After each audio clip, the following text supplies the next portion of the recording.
His Majesty's banquet never ceases to amaze me. The dishes served are refined and first class. Everything tastes as good as it looks. I wonder what dish I should try next. Milady, Oh, Mrs. Talbot. you do remember why you're here to begin with, do you not? Indeed. Held on this fine autumn day, in celebration of a good harvest, King Longdeus's banquet is an opportunity for nobles to sample the wares. I haven't seen you since. In other words, to meet potential partners. As it happens, I, Melfira, daughter of Count Marshalraid, as one such noble, am here shopping to find my loving husband-to-be. To be perfectly honest, the only interesting thing here is the food, but my stepmother had words. Mark me if you do not find a fiancé within the year! I am sending you to a convent! And then my father added, There's not much time, Melfi. Listen, at this point, even a night will do. I would accept anyone as long as they're a decent person. So I attended this banquet at their insistence, but... I didn't expect her to show her face today. Is that the girl? I could never approach her. A lovely face as well. It's a real shame. I'm sorry, Father. Forgive me. The nobles, none of them want anything to do with me.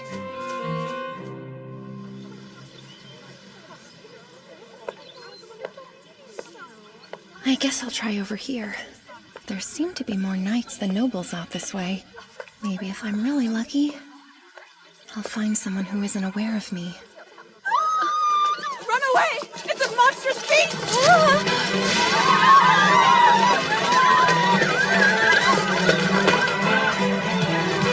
Move it! Are you all right? We're fine. But his cane's broken, and he isn't able to walk on his own. Let me give you a hand, sir. Thank you. I can't believe you'd stop to help an old couple like us. What a kind girl.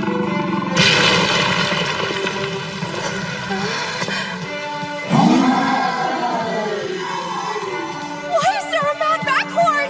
This place is inhabited. We need to run. But... Come and get me. That's right. Over here. I'm such a disaster. Someone's finally interested in me, but it had to be him. I cannot die like this. I can't.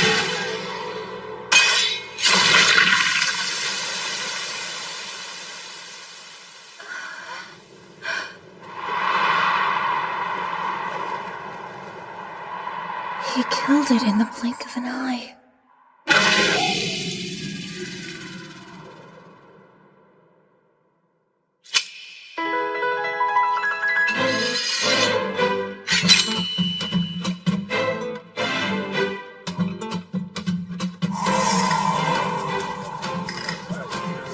Wait, I know him.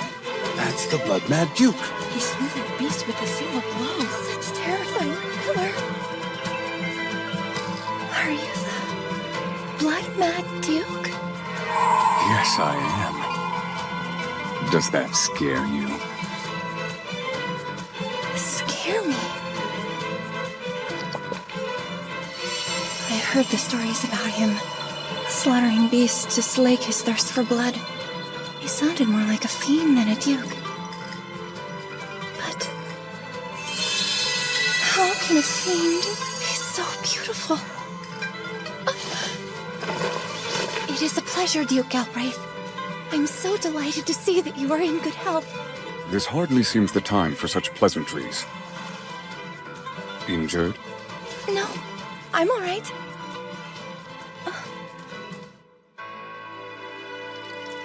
Excuse me, Your Grace, but What is it? if you don't mind, could you kindly rinse your mouth? Why? You see, these beasts are backhorns and they have a marked tendency to go mad, in which case their blood may become corrupted by magic toxins. It's serious business. Swallowing blood tainted with magic toxins can cause fever and intense stomach pain. If it hadn't been mad, its blood could have been used to make sausages. With the right preparation, that is. Otherwise, it's useless. At any rate, you're currently covered in blood, and it's just unsanitary. Come to think of it, I don't know that corrupted blood can't be absorbed through the skin, but you'd better change it once just to be safe. My. You sure know a lot about monsters. What? Oh no! I've said way too much already! I'm sorry! It was never my intention to take up so much of your time! Purified water. Here. Magic toxins are troublesome, yes? I doubt you ingested any, but take it just in case. Well, thank you very much, Your Grace.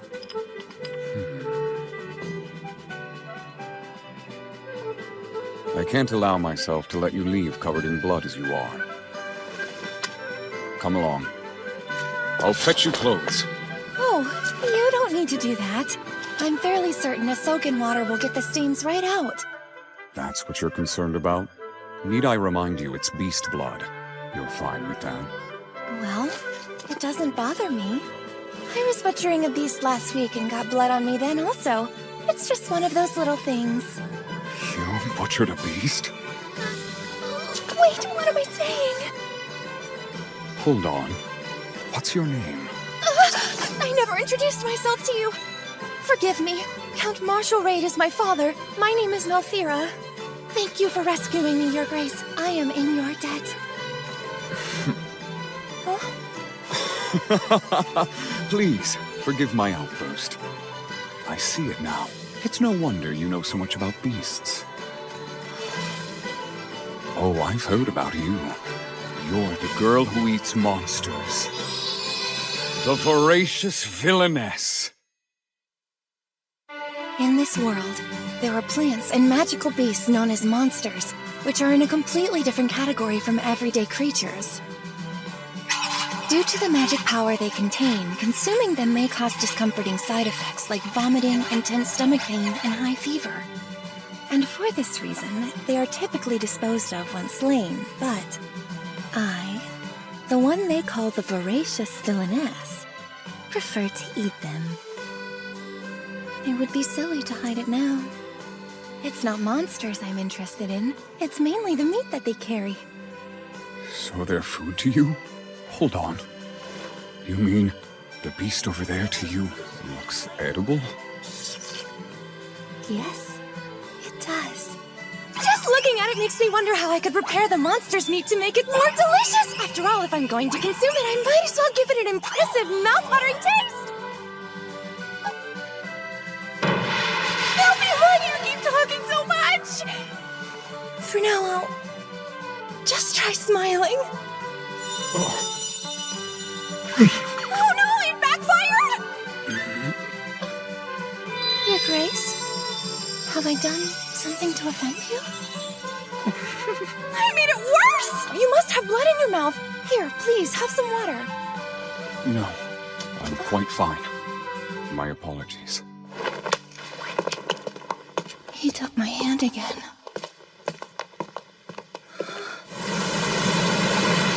Does this mean he's not ashamed to be seen with me?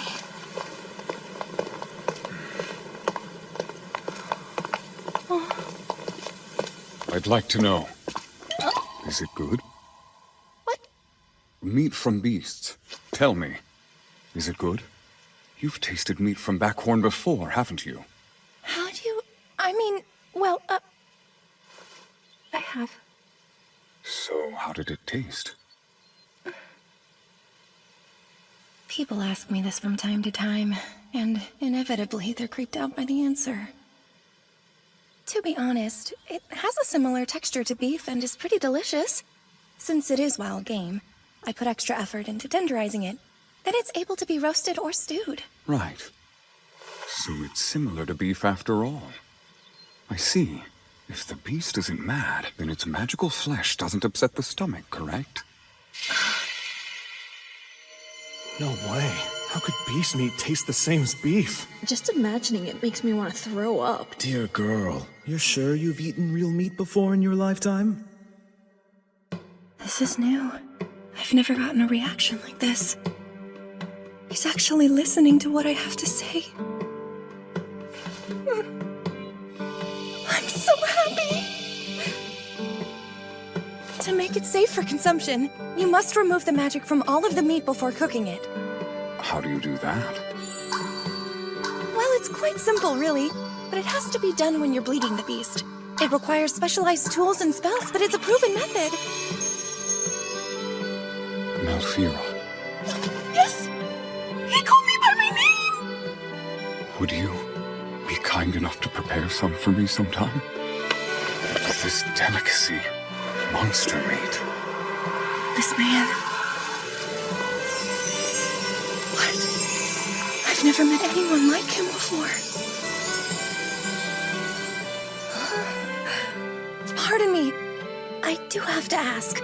Would you consider yourself to have a strong digestive system, Your Grace? Well, I believe it's adequate. But why? I know I've said this before, but mad beasts contain magic toxins, so the meat won't go down easy. Yes, but what if the beast hadn't gone mad?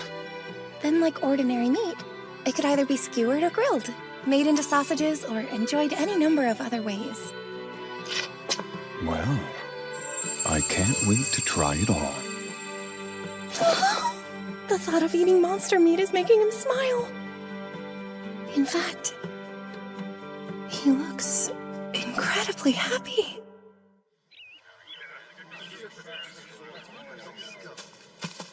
Here we are. A marvelous pavilion. I'll admit it may not be the most orderly, but make yourself at home. Welcome back, Your Excellency. Home. It would seem you have brought a guest. Count Marshallrade's daughter. Nice to meet you. My name is Malfira. And I'm Chaos Laforgue. Chaos. Bring her a change of clothes. Yes.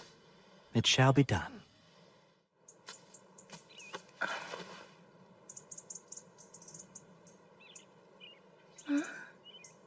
Come in. You can wash your face and hands in here while you wait for your clothes. Thank you, Your Grace, but you don't have to go through so much trouble. Don't worry about it. But I do worry. I hardly have any backhorn blood on me at all. Please, you should use that for yourself. He's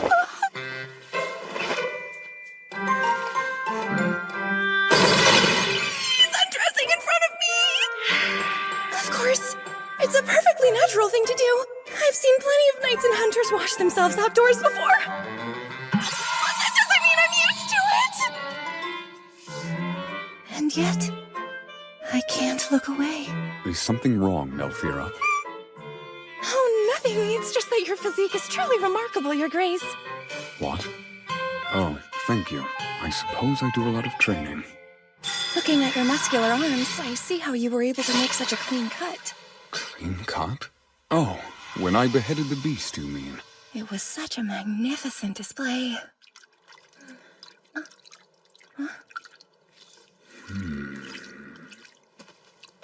Don't mind me. Could I learn to do it? Behead creatures? Theoretically, I suppose. But if you plan to do it with those arms, you won't have much swinging power. So why don't you leave the fighting to me, all right? Huh? Leave it to you, Your Grace? That's right. Well, I'm used to slaying monsters after all. I see. Well, that is quite reassuring. Yes, it is. Isn't it, though? Is there anything you'd like to try? I wouldn't mind hunting it down for you. Now that you mention it, the great forest in your territory is crawling with numerous rare monsters, including species that are not found in the Marshallrade lands. Oh, what a luxury! Malfira, you still have blood on you. Oh, thanks a lot, Your Grace. There. That'll do. Let me return the favor. Sure.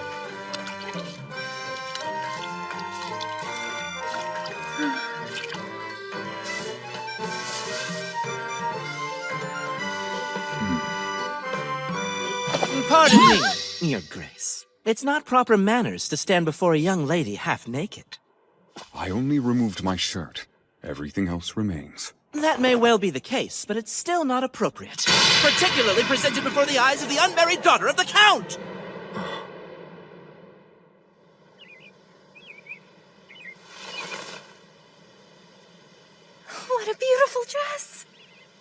Thankfully, the Queen let me borrow it. It looks quite good on you. Wow! Splendid! I bet he defeated that beast with ease. If only I could hunt monsters like him, I'd never wish for anything else ever again! My. How odd. Normally, if you presented a monster's head to a lady, she would faint. Indeed, this is truly strange, to say the least. Honestly, now. Perhaps for his grace, spring has finally arrived. I appreciate you providing an escort for me. And thanks again. You saved my life today, Your Grace. You have my sincerest gratitude. It was such a pleasure meeting you. This is goodbye, for now. Likewise. Next time we meet, I'll bring a gift. I would be obliged should the chance arise. Do make sure to keep yourself safe until our paths cross once again, Your Grace. Right. You may look forward to it. I will procure a well-marbled royal noodle for you. A royal noodle? No! Melfira, you naughty girl! You mustn't impose on His Grace like that! And yet, if I may, the flavor of the meat will be at its finest if the noodle is captured alive. That's so, capturing alive. Well, that does increase the difficulty, but I will try. I have heard every rumor about the blood-mad Duke, how he's a bloodthirsty fiend. Turns out, the rumors were just talk after all. He's actually the kindest soul I've ever met. Oh, yes. Please, take this. What is it? It is jerky made of scat spit, a beast from my father's territory. I was very thorough in making it, so it shouldn't upset your stomach at all. I see. Then I will happily partake. Your Grace! Why would you do that? You are very much aware that outside food should go through a poison tester first. Spit it out, post-haste! This piece of jerky is... What did I tell you, Grace? Now open your mouth. Silence! Try it now! What sharp flavor. The umami spreads throughout all of your mouth. Right? Now I crave a strong drink. So delicious. This certainly has raised my hopes for tasting other beast dishes. I have creeped out people before, and they've spread malicious rumors, so I was shunned as a result. But I knew deep down I wasn't doing anything wrong, so it didn't bother me. I mean, I knew I shouldn't let it bother me. At least, that's what I thought. But the Duke... he's too kind. The kindest person I know. Something wrong? It's nothing. I'm just a bit reluctant to say goodbye. Oh, I see. Perhaps we could pick up where we left off another time. Let's do, shall we? Of course. I would love to. It is a promise. I dreaded going to this day's banquet, but he alone made it fun, so I'm actually glad I went. Who knows? He was likely being polite or maybe just curious, interested in learning about the infamous beast-eating voracious villainess. Either way, I'm truly glad I met him. I have always avoided getting my hopes up.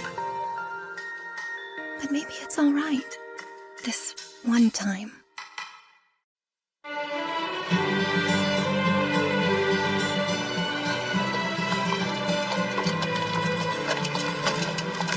I can't believe the Marshall Raid territory's already seen snow. Indeed.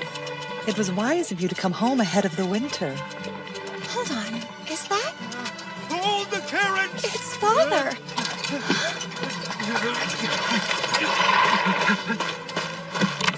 So there you are. Tell me, what is the meaning of this, Melfira? What do you mean? Oh, please forgive me, Father, but my search for a fiancé didn't... How can such a thing be happening to a lady of the Marshall Raid family? I'm sorry, my dear girl, but you're no match for a duke. This is mind-boggling. What on earth is going on? What unlikely events could have led to the Duke of Galbraith asking for your hand? The Duke asked for a hand? Like with planting some bulbs? This has nothing to do with gardening. Marriage. The Duke, he wants your hand in marriage. He does?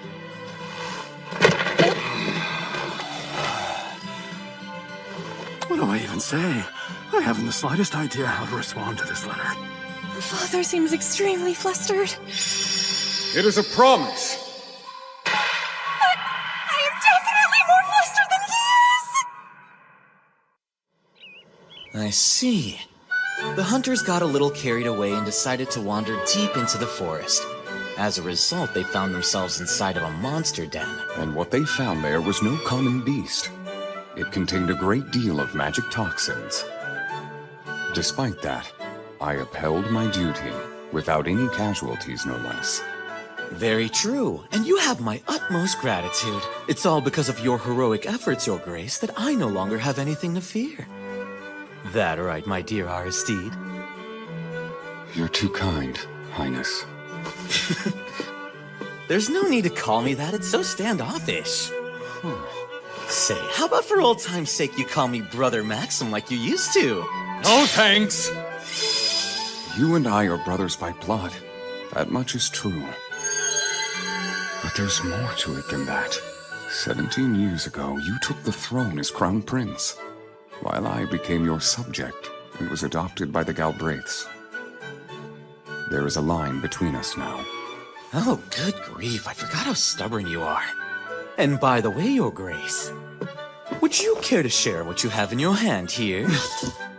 Nothing that concerns you. Therefore, pay it no mind. You should be more focused on the banquet. You're keeping secrets from me, aren't you? I have nothing further to report, Your Highness. Are you sure? You should know better than anyone that there's not a single thing I don't know about my dear younger brother. For example, how's that little redhead friend of yours doing? Too easy! Oh, is this a piece of jerky? It looks absolutely delicious. Give that back! Come now. It is impolite to not share. This jerky's really good. Tell me, what kind is it? You may be 30, but you don't act it. Anyway, I believe that would be Scatspit jerky. Wait, you mean those spiny monsters? But this is far and away better than any 3-star beef. You can't tell a soul about this. That goes without saying. So, did the voracious villainess make this delicious treat for you? She is Count Marshallraid's daughter. Melfira Marshallraid. I see. Despite her reputation, it would seem her tastes aren't merely bizarre. So what will you do? Huh? Marshallraid of the North is a count, of course, but what difference does that make? It's not often you hit it off with someone from the very beginning. Right, Aristide? Anyway, I'll continue to be on standby. Do me a favor and call off any planned hunts. Wait, where are you going, brother? Again, I'm not done that's talking. all I have to report. Such a meddler. But I have to admit, he may be right. It's not often that I take to anyone upon meeting them. Still, I can hardly believe the girl with the flaming red hair turned out to be the voracious villainess. Inside that delicate frame, she was concealing a heart filled with bravery. Not only was she unafraid of the monster, but she looked beautiful even with its blood on her. Truly, I was captivated from the moment I saw her. Your Grace. The Backhorn's domain is under our control. The only mad beast was the very first one we encountered. Exceptional work, everyone. Just as a precaution, I've asked His Highness to abort any other hunts. And out of curiosity, will the young lady be attending future banquets as well? Not you too! So, it was you who told His Highness about her, wasn't it? Oh, whatever do you mean? When I told Melfira I'd bring her a gift, I got the sense she didn't believe me. Perhaps it seemed I was just being polite. But I can't forget those tears on her face. I swear, I'll never make her cry again. Father, did the Duke really send this letter? And in such a luxurious case adorned with breathtaking jewels? 7 days ago, a messenger carrying that case arrived on a blaze eagle bearing the Galbraith family crest. What? A blaze eagle? And I wasn't here to see it? Life's not fair at all. Well, its wings were a beautiful sight to see, that's for sure. Wait, that's not the point. Melfi, tell me what transpired between you and the Duke at the banquet. Ask all you want, but the story won't change. While I was there, a maddened beast appeared. I was attacked and the Duke rescued me. I'm grateful. Still, this is awfully sudden, seeing as you and the Duke had never so much as met before that. During the recent banquet, I had the great pleasure of conversing with your lovely daughter. I would like to request Lady Malfira's hand in marriage. There's no way he's serious. He must have some ulterior motive.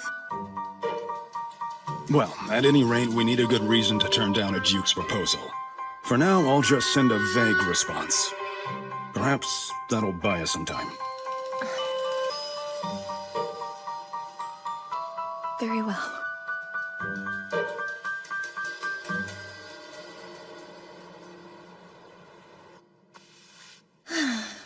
I really needed that bath.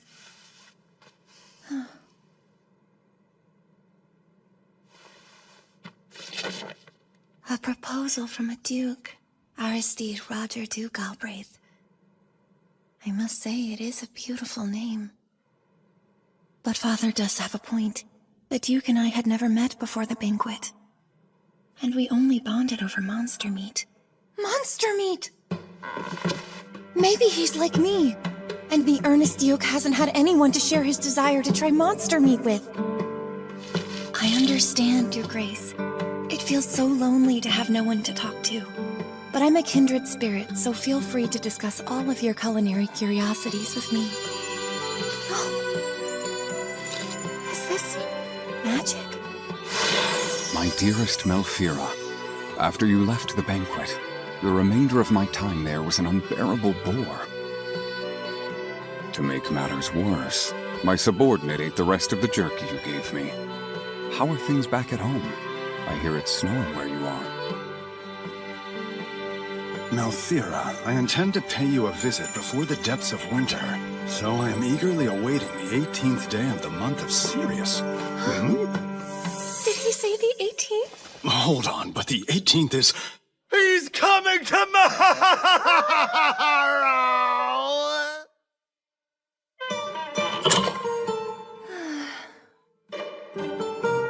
Father seems to be really flustered by this, but I can't blame him one bit. So am I. Just knowing that he's coming here tomorrow makes my heart continue to pound rapidly. But does the Duke really intend to ask for my hand in marriage? No need to go that far if all he wants to do is try monster meat. What's the point in worrying about it right now? Oh, Mom.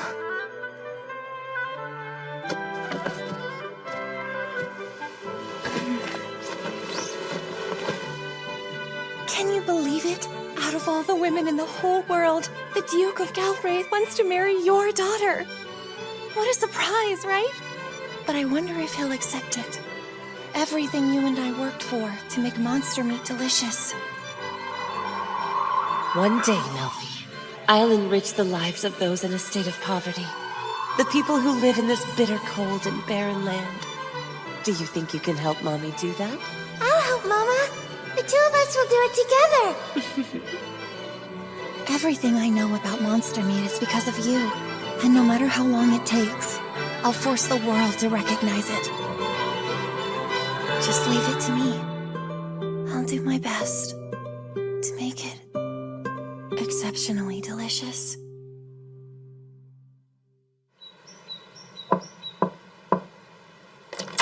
Still in your nightdress, Lady Malfira? Why haven't you changed? Oh, about that. I was only awaiting your guidance, Lady Celia.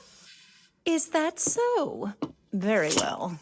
There's no way I can tell her I didn't wake up till she knocked! Goodness, your room is always so dreadfully dusty. Lady Malfira, I do know that I'm the one who told you to find a fiancé. But don't you care about how you present yourself? You're still a noble, so act like it. I mean, sure, he may be a man of high status, but don't forget, we're talking about the bloodthirsty, violent, blood-mad Duke here. What in the world is going on? Oh my! That's a flock of glacial dragons! What are they doing here? Wait a second. Malfira!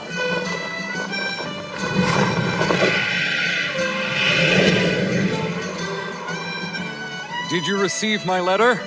I've come to ask for your hand in marriage. Also, here's your gift as promised. You! Close that window this instant! Oh, sure. One moment. Thank you, Your Grace. But can you have the dragons land in the pasture on the north side? And I'll meet you there. Understood.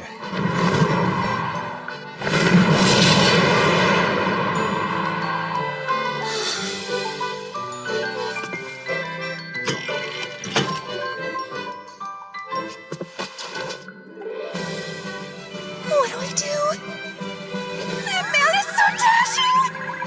The way he just appeared riding a dragon, which he so expertly does, no less, and a glacial dragon at that! I've never seen one in person.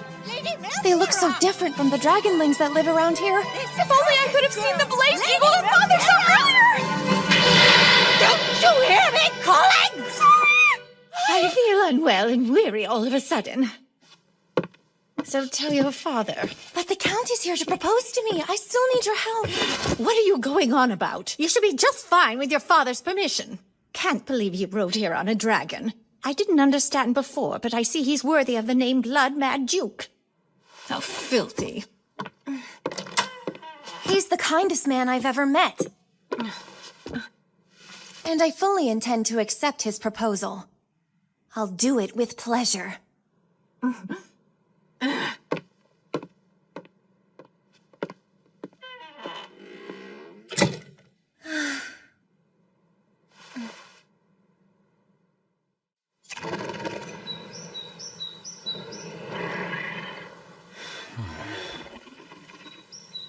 You know, I only just got back from the capital yesterday. Then forgive me for visiting so soon. Sorry. I wish I could have made my hair look better, but it wouldn't have been worth keeping the Duke and all of his men waiting. Lady Malfira, my sincerest apologies for the other day. Chaos! I truly hope you will forgive us both for our sudden intrusion. But our impatient Duke just couldn't wait any longer. Hey. Oh, it's all right. I'm sure His Grace was only hoping to stay ahead of the season here in the Marshall Raid lands. Well, even so, we should have awaited your reply before making our appearance. But he doesn't know the first meaning of waiting. The Duke can be such a tyrant. Watch it, Chaos. Oh. By the way, I'm curious about something. Huh? Your hair's fluffy. I mean, I just now realized how fluffy it is. Wow. Yes, it's rather unruly at the moment. Oh, right. Your gift. Huh? So, where shall we put it, Malfira?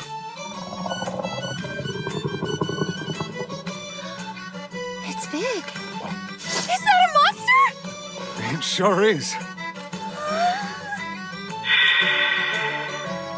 Next time we meet, I'll bring a gift. I can't believe he actually brought me something! Malfira? You're so amazing, Your Grace! Thank you! Is it fine if I take a little peek? Of course you may.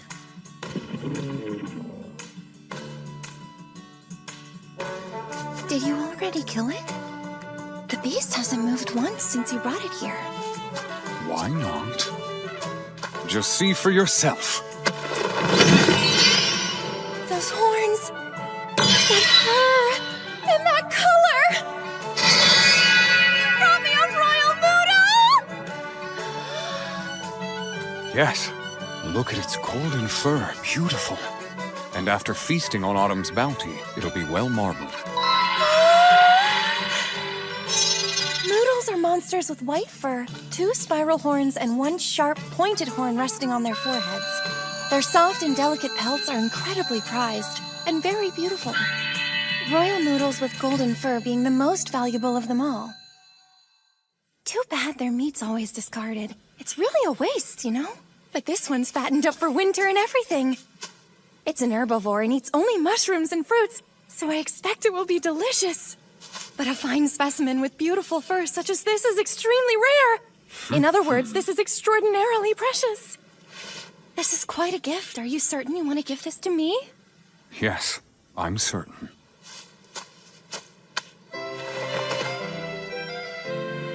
It's alive! Yes, it was difficult to take like this. Oh, I see. So you put it to sleep using magic. This royal noodle is as fresh as can be. Cut it thick, grill it, or stew it? Maybe I should roast it since it's marbled. There are so many different ways to enjoy all these parts. This is too much. Thank you for this lovely gift, Your Grace. I'm in complete shock right now. What an amazing present from an amazing man. Oh,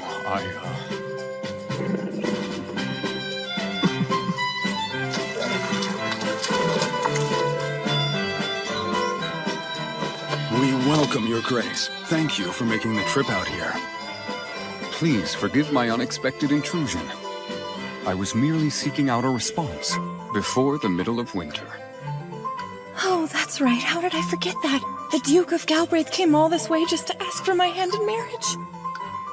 Say, Father, if you don't mind, could you let the dragons hunt in the Bartos Mountains? Of course. I don't see a problem with that. But is that thing over there not food for them? Not quite. Actually, that beast is for me. Wait, so the Duke knows about your particular taste in food? Well, not only does he know about it, but he told me that he's interested in trying my cooking as well. Could we open the facility too? I suppose that couldn't hurt. Also, we could use that to stable the dragons. But still... Count Marshallraid, I know all about the cruel rumors that have been spread about your daughter. And yet, I understand her. So I'm proposing in spite of them. That's a relief to hear. You must be genuinely interested in her, then. And by the way, I would like for us to do something about her gift. Before it awakens, I mean. Huh? Wait! It's alive! I must say, this is certainly a most valuable but dangerous gift. I've insisted on trying this delicacy called monster meat. So if you don't mind, I'd be delighted to see how it's prepared. I see. Well, Your Grace, you've just arrived a short while ago, but you're privy to the extent of things. All right, then. Without much ado, I shall reopen the research facility immediately. In the meantime, you, your men, and your dragons may make yourselves at home.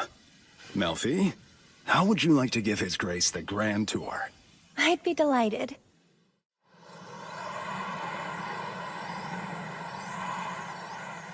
Whoa. Oh my, that dragon has such a cute cry. You think my dragon sounds cute, Melfira? This beast isn't for eating. I would never eat one of your dragons, Your Grace. I know. It's a joke. Really?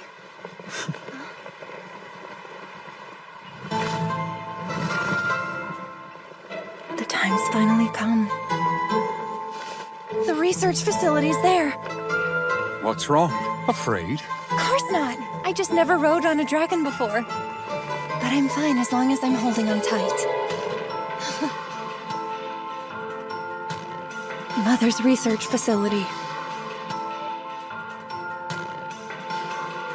After I show him, we'll find out if the Duke will accept me or not. If he still does, my father will be so relieved. But I can't hide anything. I must show him what I do in the research facility. All of it. I need the Duke to see all of it. He needs to see see why. The reason I love to eat monsters. What will you think of me then? Will you understand?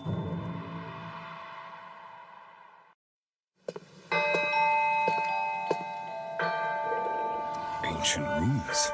Is this a ritualistic magic circle? It is. My mother devised it, but I've made some tweaks. Just a few small improvements. This is where I prepare monsters, how I make them safe for consumption. I am the one who takes your life in order to live. Your body serves as my sustenance. So this is how you drain their toxic magic? Pretty clever method. Though it seems like a magic circle alone wouldn't be enough.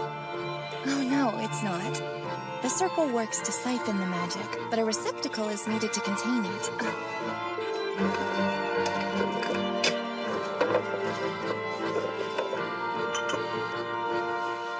My cloudy quartz flask. I drain their blood and magic at once with it. The craftsmanship is rather impressive. Yes. It may look like a normal, well-made flask right now, but when it's in use, the magic affects its color and luster. On a different note, I was hoping I might... Well, may I ask you a favor, perchance? Please, Your Grace, will you allow me to observe as you behead a beast again?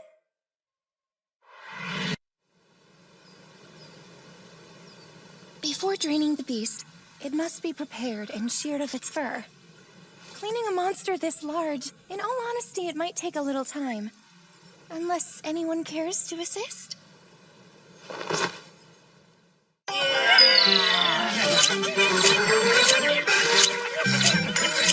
Monster slaying is only part of the job for the Knights of Galbraith. They're also responsible for harvesting the horns, claws, and pelts for resources. And they are quite skilled at shearing. That is incredible! It's so soft and fluffy. This fur will make the most superb thread. It will be exquisite enough to dress the entire royal family. This, though, this is the real prize. I'm simply dying to know how it will taste. A well-marbled royal noodle, how exotic! You'll make for the finest cuisine. Ready when you are, Melfira. Tell me when. Just one other thing. And this I promise, your life will not be wasted. I shall honor it properly, with the utmost reverence and care. Red Arnier, Odana Magix, Balmiru Esteris. Now, Your Grace, please proceed. As you wish.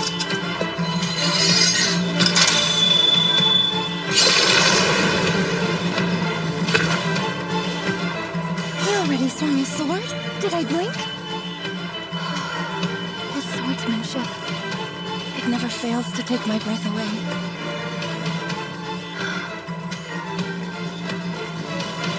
How was that for you? Remarkable. And now I'll remove the beast's magic.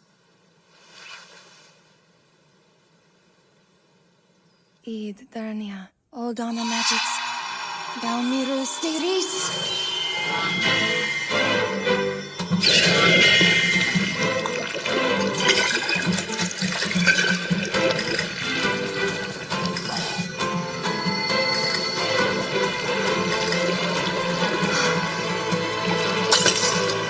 This has never happened before.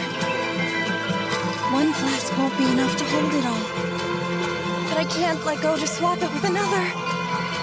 Melfira, tell me how I might help you. Thank you, Your Grace. I didn't anticipate this much magic energy. This flask is bursting. Can you swap it with one of those empty spares? I can.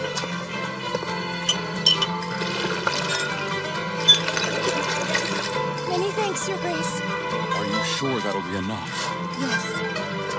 Lurid Aniel, Odana Magix, Balmiru Esteris, Untra, Ian Brio.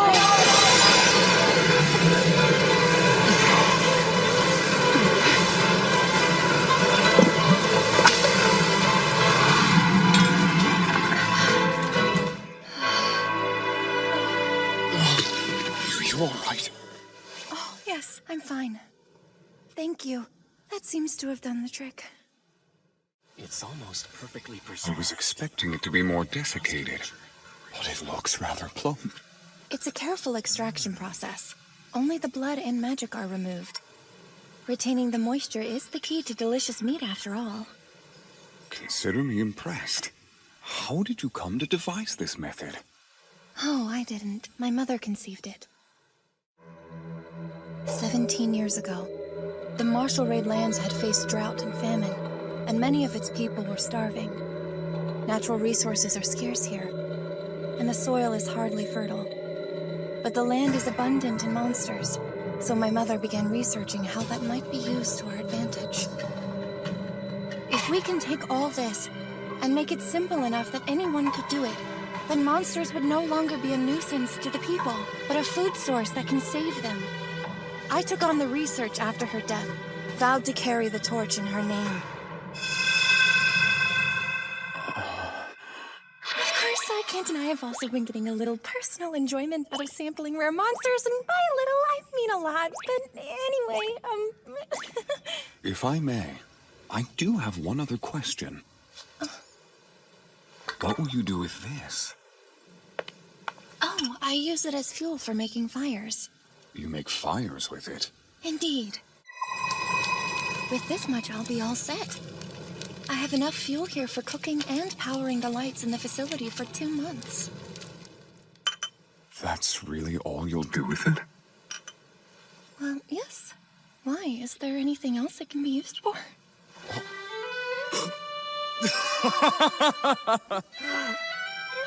Forgive me. I wasn't mocking you. But you should know that your research far surpasses anything the court mages are striving towards. That flask of magic alone, it could create a weapon capable of destroying nations. What? That didn't even occur to you? No, not in the slightest. I've never even handled a monster any larger than a Jakul or a Toko before. I want you to know, rumors may be rubbish, but the malice driving them can warp reality, which can then easily result in tragedy. There's no use fretting over what people say. However, if someone is ever compelled to hurt you, I will show them no mercy. That means a lot, Your Grace. With that said, I presume that the rumors about you drinking fresh blood are true? Not at all! I've never even thought about drinking fresh blood before! Truly? I only asked because I had the feeling before that I was looking at a vampire.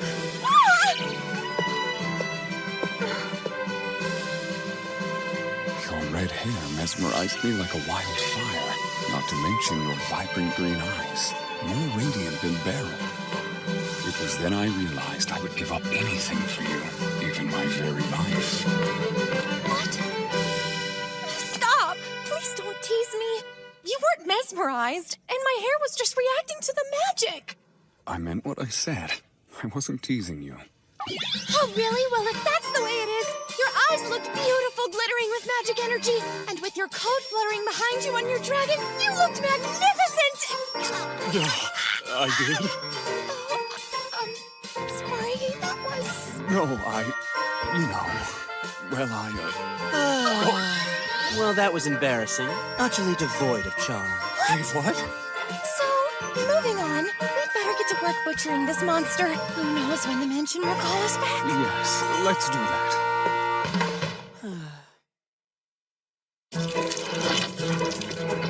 Oh, Your Grace! Your hunting permit has just arrived. That's great news.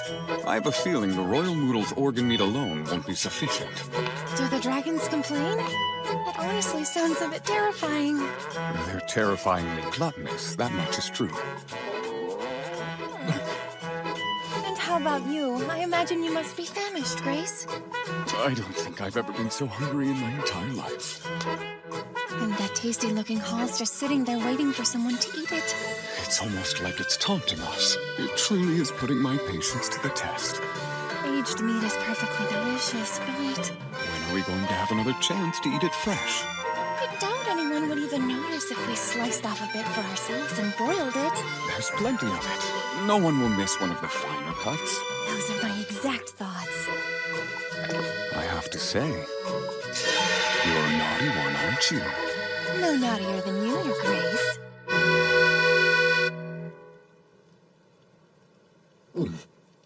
Oh, hang on. What is that? Go on, have a little taste.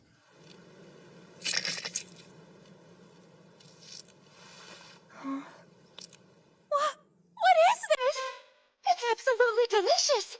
The simple aroma of the fresh herbs is enough to whet the appetite, and the touch of salt is exquisite. I swiped it from my head chef's storeroom. I couldn't say which, but it's a blend of various spices. Now listen, this is a test. We're just making sure the poison's gone. Obviously. Well then, let's get to it.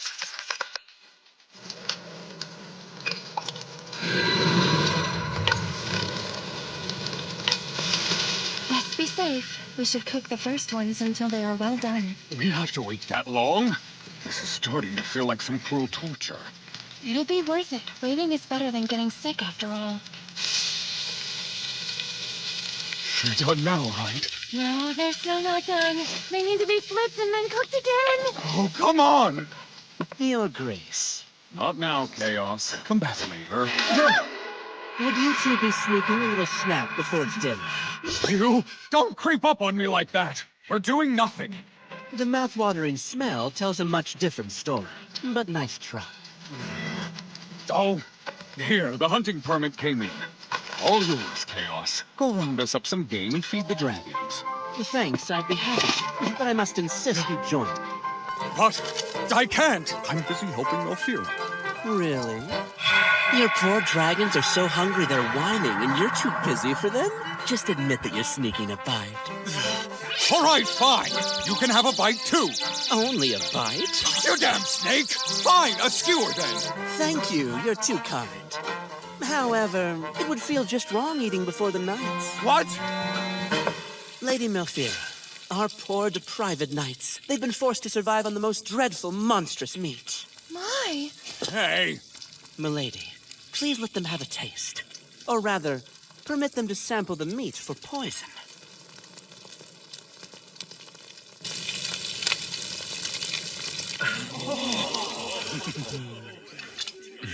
Your Grace. No need for me to take one fresh off the grill. Allow me to test that one for you. I'm testing this one. You go find some other poison to eat. Your Grace? For shame. Are you clinging to that just because you think the lady cooked it just for you? Don't tell me you're so childish. Shut up! You're the child! Oh, naive and defensive. Women do not find either of those traits attractive in a full-grown man. You're enjoying this, you wretch! Just stop with your twisted mind games! Now that's cruel. The only thing I enjoy is good food. Sir Chaos, would you mind testing this one? It would be my pleasure. Thank you for giving your life for us. Is it? Do you feel a tingling type of sensation on your tongue? Right, that's the responsible question I should ask. Well then, is the flavor all right? What does the royal noodle taste like? Does the meat pair nicely with the spices? But that's all I'm really interested in hearing about! Yes! It's not even the slightest bit gamey. Furthermore, each bite melts like butter. It fills the mouth. And it swallows as easily as a cool beverage. Wow! A melting beverage? Quite delicious, I have to say. Oh, damn it! Enough with the torture! Chaos, there's no poison, right? Do you feel weak? Did it upset your little stomach? No, I have yet to notice any negative effects. What's more, it tastes nothing like that foul dreck we ate to stave off. So then? However, it takes time for magic energy to cause a stomachache. Well, I've never suffered an upset stomach from magic toxins, so I can't really speak on it. Although, I have done plenty of research on the subject. In some cases, symptoms immediately emerge, but it can also take all night before they develop. I'm not waiting eating for breakfast! You ate and you're fine! It's my turn now! This Grace is right! Let us eat Sir Chaos! I can't hold off any longer. Attention, knights! Listen up! The meat is bound to get cold soon, so let's eat it while it's warm. Yes, we might get sick, but I will have the medicine prepared and waiting. And we will give you the best care we possibly can at the mansion.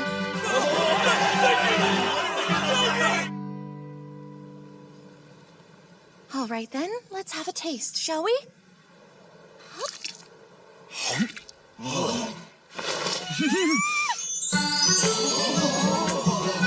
Incredible! There's no gaminess at all, not even a trace. Even though it's cooled down some, the fat hasn't hardened and it's still so juicy. The royal noodle is an herbivore, you know. That is why it has such a rich, palate-bathing essence of fruit. Fira, you are an absolute genius. No, I'm not. My mother was. It's her research. Don't be like that. To be entirely honest, I never thought for a second monsters could be this delicious. As many as I've eaten, they were all terrible without your preparation. And I know these guys agree. You have to teach us how to prepare them! Oh, please, Lady Malfira! Or the next time we hunt one, could we maybe bring it here?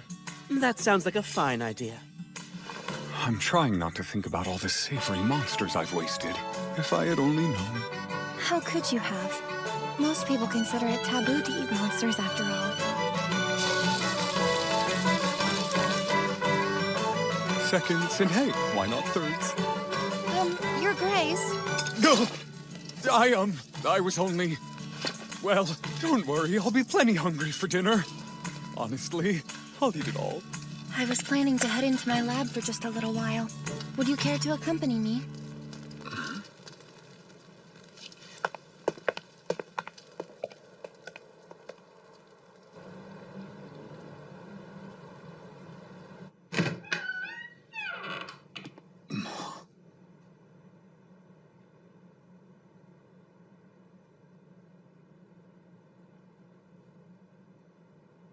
Wow, this is incredible. Sorry for the mess. It is a bit cluttered. Wouldn't be a proper research lab if it wasn't. Oh, are those... They look like scatspit spikes. They are. I use them to construct the traps I capture monsters with. You make traps too. You are well stocked in surprises, aren't you? Who joins you when you hunt? I'm assuming the knights assist you? Sometimes. Other times I enlist local hunters. Although I often prefer to hunt on my own. All by yourself? How does the Count feel about all of this? And the others living here? Do they take issue with your research? Well, they have their beliefs, and I'm not trying to change them. And that's putting it nicely. Everyone around here has complicated feelings about my mother's research, to say the least.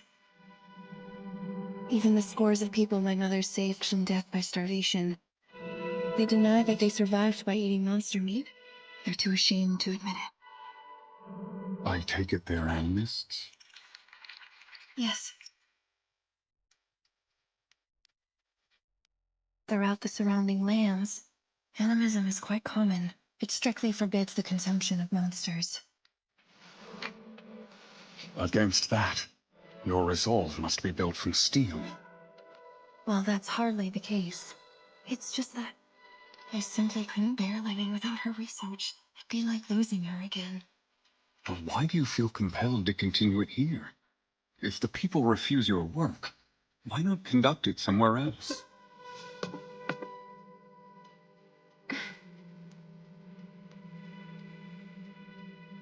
Hmm. 17 years ago. Do I need to remind you what happened then? Of course not. Those events are the reason why I ended up as a ward after all. That's where your story began as well, huh?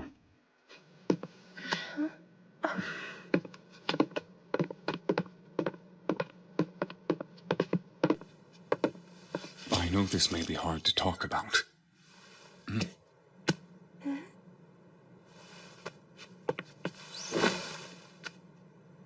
So we'll sit here together, and you can tell me about how you became the voracious villainess. Hold on, Your Grace. My name is Aristide. As lovely as this day has been, it's just, well, right now, you seem to have forgotten that I'm here to propose to you. I won't lie to you. I've studied up on the Marshall Raid family. Then you should know all there is to know. I'm a girl bogged down with a disreputable past, shunned by high society. Marrying me, I would be nothing more than a burden to you. Malfira, please believe that I would never ask you to give up your research. With my family's resources, you can take your research as far as you dream. I simply wish to know more about you. Well, if that's what you want, to learn more about my research, I'm more than happy to assist you. That's not what I meant. I want to know what you think and feel about me. I am the blood-mad Duke. Does that not frighten you? A Duke in name only, ill-mannered, and soaked in the blood of the monsters he's killed. So what does that mean to you? When he said he wanted to know more about me, is he scared that I'm repulsed by him? When he said he wanted to know more about me, is he scared that I'm repulsed by him? I wouldn't dream of calling you scary. On the contrary, you're rather valiant and handsome, Your Grace. Handsome, you say? The troubled look on his face is a bit concerning. Did I say something wrong? And are these words from the heart? Of course! You're highly attractive, Your Grace. I can honestly say anyone else would agree.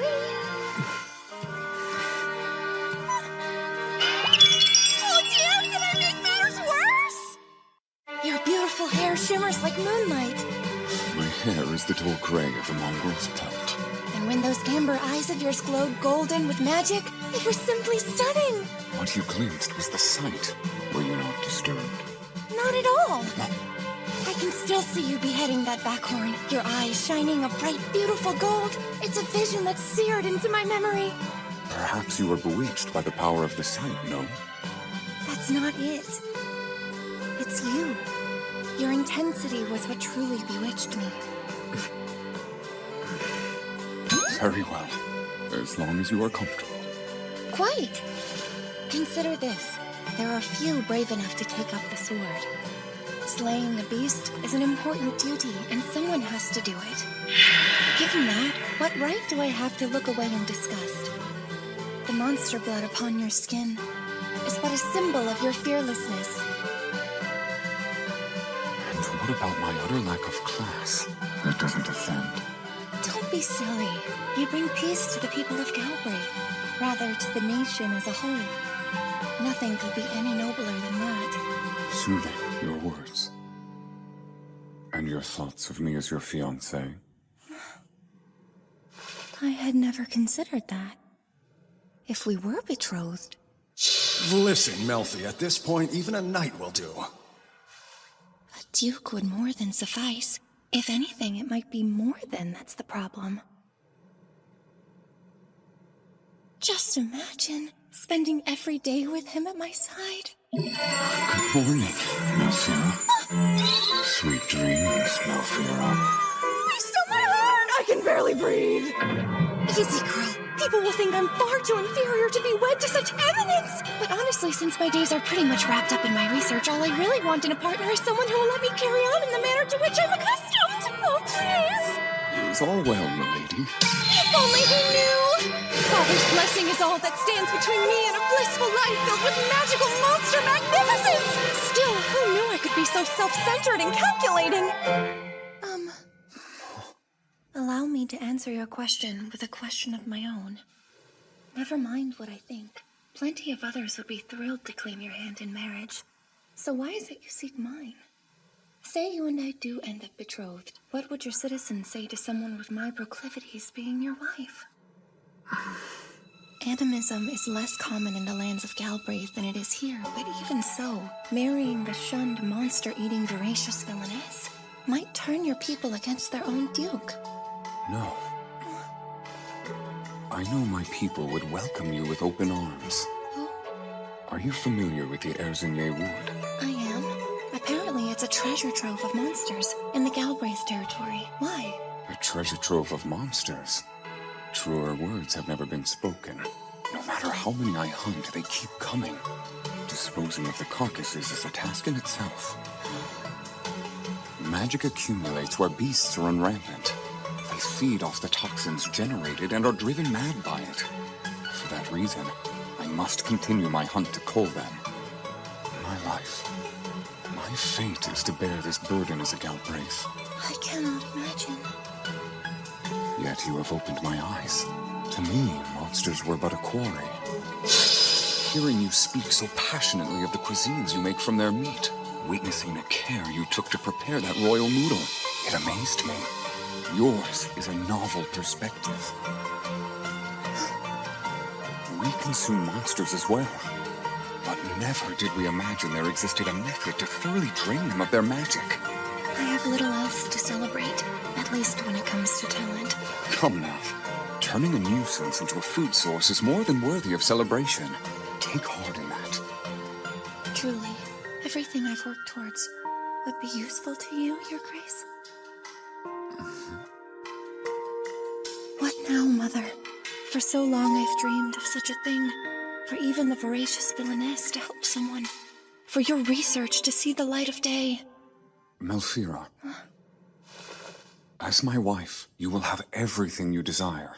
Protection from man and monster.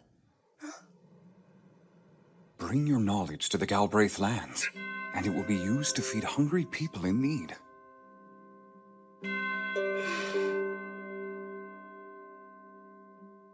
Me? Out of every soul, you choose me?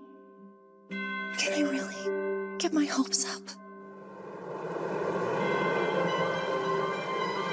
This must be the contract between the Duke and me. Whatever it is that exists between us, it's surely no bittersweet romance, but it is something. Therefore, here I go. I am delighted by your generous offer, from the bottom of my heart. Meeting you has given me new life. If I may be blunt, the truth is, I don't deserve you. Melfira, if you're softening the blow of a rejection, there's no need. Be direct with me. Yes! I happily accept your proposal. My needs are simple. My research is my world. I can't do anything expected of a proper lady. Therefore, while you assume your responsibility as a Galbraith, I will make meals from the hunts. So fret not over counting carcasses. If you insist. I'll supply as many flasks as you need for the blood. By all means, feel free to use them. That's the extent of the assistance I can provide in the field. Should my offerings be sufficient to earn your hand, then I would be most honored to marry you. Melfi.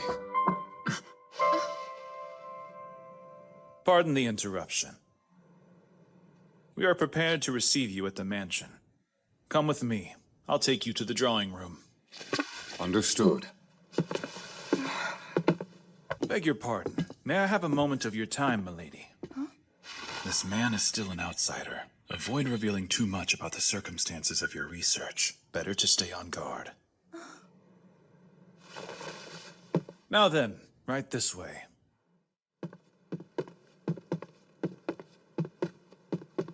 It seems this man was listening in on our conversation. Earlier, too. Granted, the notorious blood-mad Duke proposed to the Count's daughter. His concerns are understandable.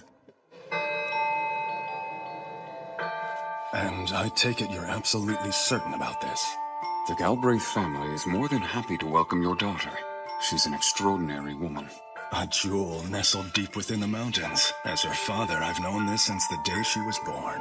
Even so, I must inquire about the banquet. That day, it seemed all but certain to be a dreadfully dull occasion. When the berserk beast appeared, I was hardly surprised. I only meant to kill it and be done. But when your daughter saw me splattered in its blood, she did not fear me. Nor did she look away from my sight in disgust.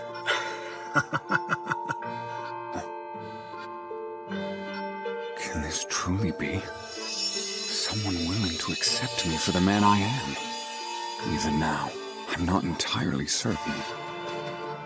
Furthermore, a meddling man I share blood and bond with will not let me live it down should I shrink from this pivotal moment. I see. So that is what you're up against. Believe it or not, I sympathize. Thank you. Does that mean you will sign the contract? Before we move forward, her diet, rather her studies, are sanctioned, encouraged in fact. Moreover, obviously, you've taken a liking to my daughter. That much is more than apparent. Liking? Huh? Such a word does not even begin to describe my feelings. Desire would be more appropriate. Be that as it may, I'm curious. For generation after generation, the Galbraith family has adopted heirs. Why then do you seek a fiancé now? That is a perfectly natural question. The truth must come out at some point, yes? Firstly, allow me to explain to you exactly why I want her. I'll put it plainly. Her soothing manner and charm. Goodness me, you, sir, are quite the character. No, not in the least. I speak from the heart. For too long, I suffered thinking of my daughter's future, disgraced in a land of animism. If nothing changed, I was planning on sending her to a convent. In terms of what's best for Melfi, I was loath to do so, but I am obliged to consider my station as a count. What could be more pathetic than a father who cannot even protect his own daughter? And yet, Fear not. You may leave it in my hands from here, under the Galbraith's household. Melfira shall come to no harm. After that, the Duke returned home. 10 days went by, and then... Lady Melfira, where shall I put these? Huh? Let's see. Fragile items go in wooden boxes, and keep the documents together. Does this one look good? And if it is, could you please seal it, milady? Of course. Let me check it out. Lady Melfira, how about this one? Coming! Oh, I like this one too, please! On my way! As I prepare to move to the Galbraith lands, my room has grown packed with items brought over from the research facility. At the request of the Duke, all of the facility's contents are coming along with me. It's a big job, so he left behind some knights to help get it done. As of the Duke's recent visit to our lands, it's official. He and I are engaged. There's one thing, though. What's with this contract? From the looks of it, it's under the effect of some kind of powerful magic. Is this really all right? Be not concerned, Melfira. It is my way of promising you that our engagement will not be broken. You see, your own earnest resolve. It so moved me, I wanted to meet it. Still, let's do keep this from chaos. He'd find some reason to gripe about it. Goodness me, Your Grace. With that, you are now formally betrothed. Indeed. Also, if I may, Your Grace. Go on. Please, don't say anything to my daughter about you-know-what. Oh, you acknowledge it then. You are the one responsible for spreading the legend of the voracious villainess. You deliberately tarnished her reputation in order to shield her from those who might take her precious research and use it for evil. Do I have that right? Basically. You think I took it too far? I can appreciate the sentiment. Still, you'll refrain from any such activity in the future, won't you, Father? Sorry, I wasn't paying attention. Did you just say anything important? Nope, absolutely not. I still wonder about this magic. It feels extraordinary to me. My Lady Melfira. Preparations to transport the royal noodle are now complete. As discussed, the frozen cargo is going to be carried through the air by the dragons. Excellent work, Mulin. Thank you so much. Could you make sure it's frozen solid, please? Just leave it to me. What would you like us to do with the royal noodle's golden fur? Oh, you don't have to worry about that. I've decided the fur can all stay here. It'll be woven into coats for father and his son. Very well, my lady. Thank you once again. Well, all right, we're almost there. Should be done by the time he arrives. I wonder, is it normal to move in together with your fiancé so soon after getting engaged?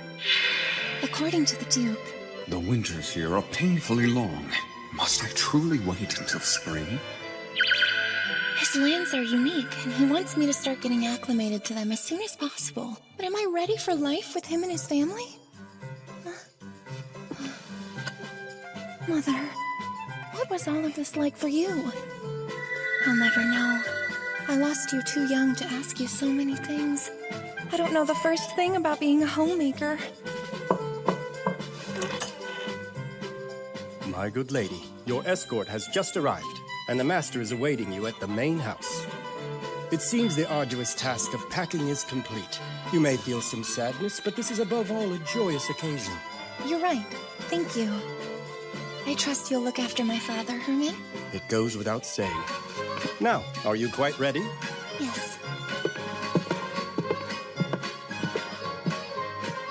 This old room of mine, I won't be returning to it. Well, if nothing goes wrong with this engagement, that is. But surely.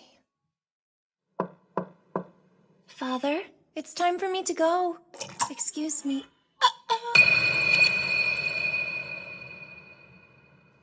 Lady Celia, I wasn't expecting to see you. What kind of stepmother would I be if I weren't here to see you off as you depart to get married? I feel ill from the stench those dragons are giving off. Where is my father?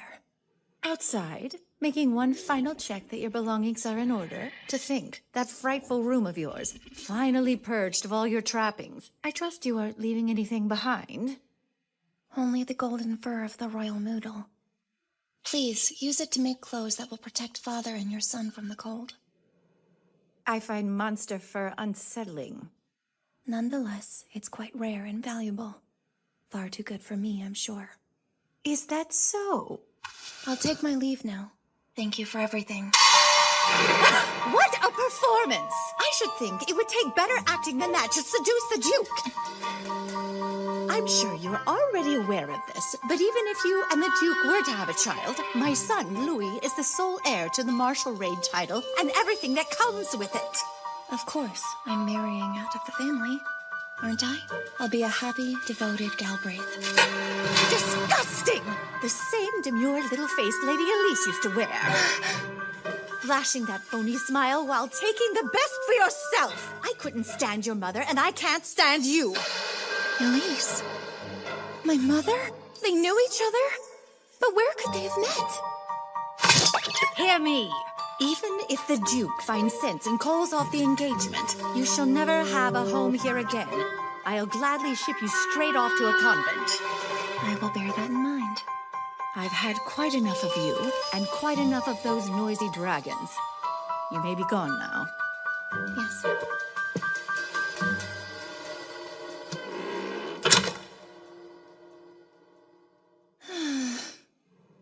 Of course, it all makes sense in the world for Lady Celia not to like me. I don't behave in the manner expected of a count's daughter, and all that taboo research on monster consumption probably doesn't help either. Still, she shared a side of my mother with me today. For that, I'm grateful.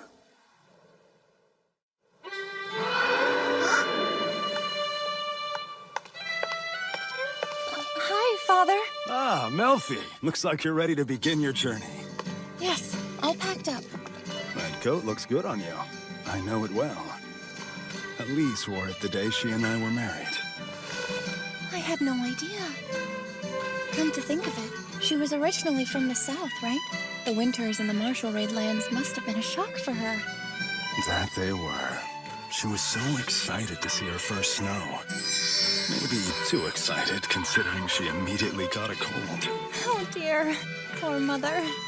Elise had her serious side, but she could be silly too. Sometimes she acted just like a child. Oh, my daughter. I should have spent so much more time sharing stories like this with you. Please forgive me. You There's nothing to be sorry for.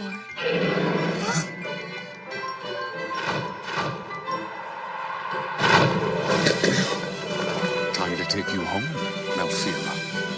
Oh, Your Grace.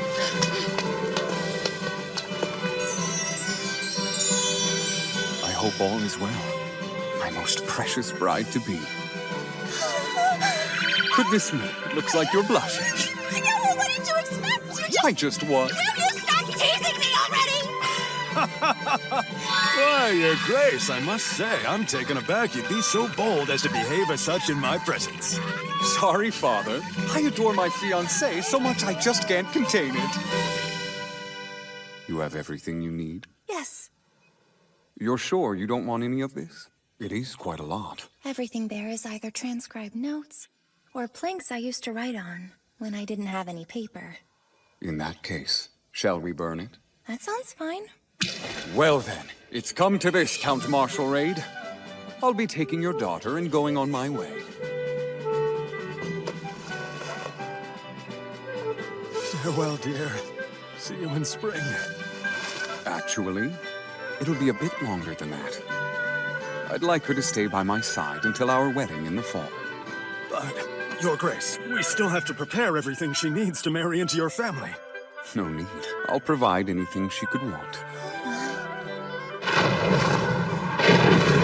Please, we've matters yet to discuss! My dear father, set yourself at ease. Your daughter will be well protected. I possess both the strength and the status to see it done. Oh, yes. And then there's the matter of burning that waste, which would be quite a chore for you, no? I'm in a generous mood. Please, allow me.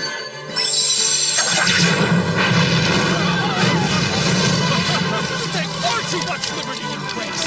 Please, do forgive me, Claude. It is Claude, right? If you care to serve the Galbraiths, we'll have you. You've got potential. Never!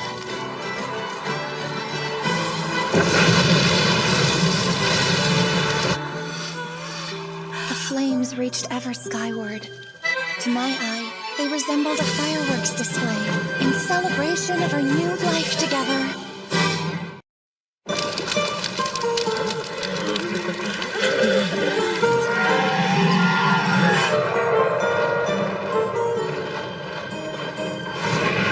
Sad to be leaving?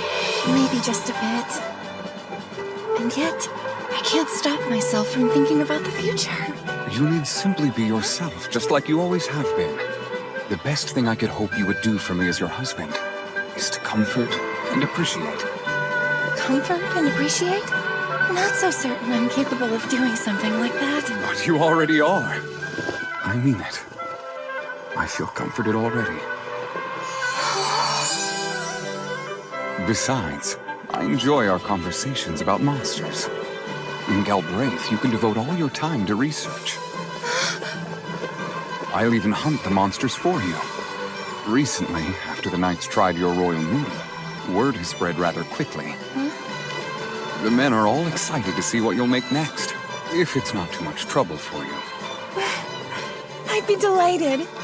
Glad to hear. So considerate. The Duke truly is a remarkable man.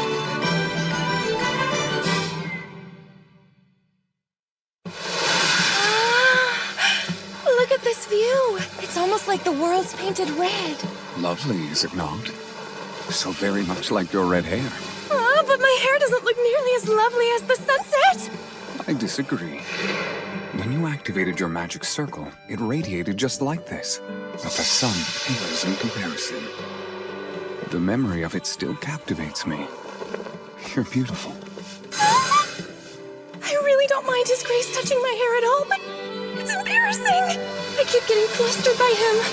I do hope I can manage, but I'm not sure.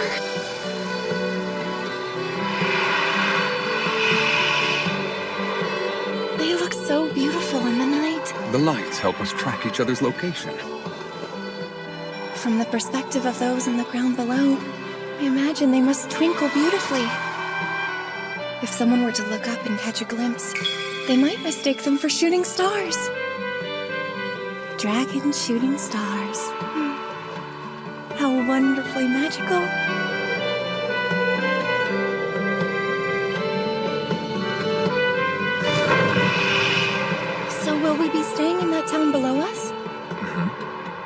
the port town of Ovnir under the king's rule. I am taking you to a location called Fort Ritter just on the border there. It's a fortress? Oh, is that too much?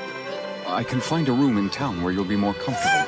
It's on the border, right? So are there forests and rivers? I'd love to dine outdoors for dinner and breakfast tomorrow if it's possible. Oh, sure. And yes, Ritter is on a river. Are you saying you don't object to staying at a fort? Object? If anything, I'm excited. It's simpler than staying in a town, and it'll be much easier to acquire food for the dragons. Huh, you certainly make a valid point. But their accommodations are no more than a place to sleep. They merely carry field rations. The town may be better. No, I still want to go to this fortress. I'm not worried about food. After all, it's spawning season, so the fish monsters are especially nice and plump. And if we're lucky, perhaps we could even find some monster fruit in the forest! I finally have a chance to find monsters that I've only ever read about in texts and books. I'd love to taste them for myself. I should have known. So fish monsters, eh? Huh? Around this season, the Zanas should appear. Seriously? Sadly, we don't have any Zanas in the Martial Raid domain. I'd love to see what they taste like if we can catch some. It's possible, but they'd have to be trapped and pulled from the water. Oh, I see. Sounds like it would take a lot of time and effort. Please, there's no need to be sad. At this time of year, overnight should be long enough. We'll set a trap tonight and check it tomorrow in the morning. You would do that for me? Of course, feasting on a fresh-cooked meal is obviously more pleasant than consuming those awful ready-made rations. I look forward to eating breakfast tomorrow. Me too.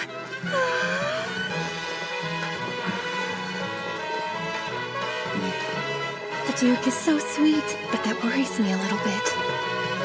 I really do hope he isn't overextending his generosity just to make me happy.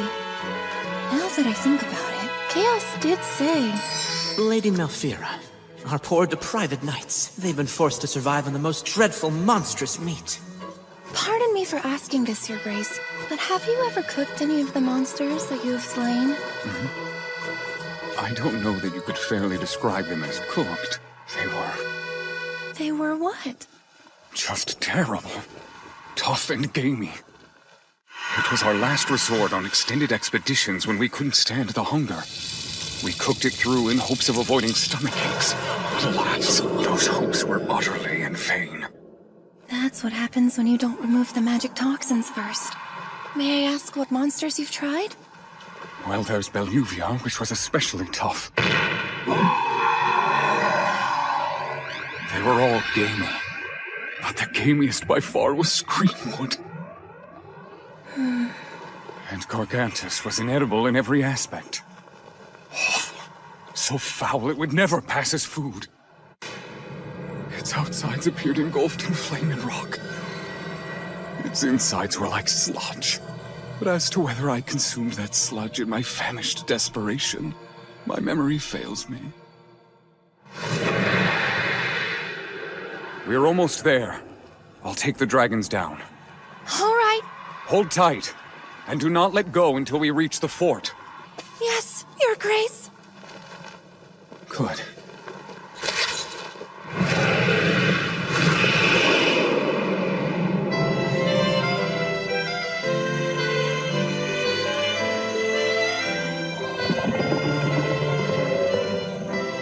Is this it?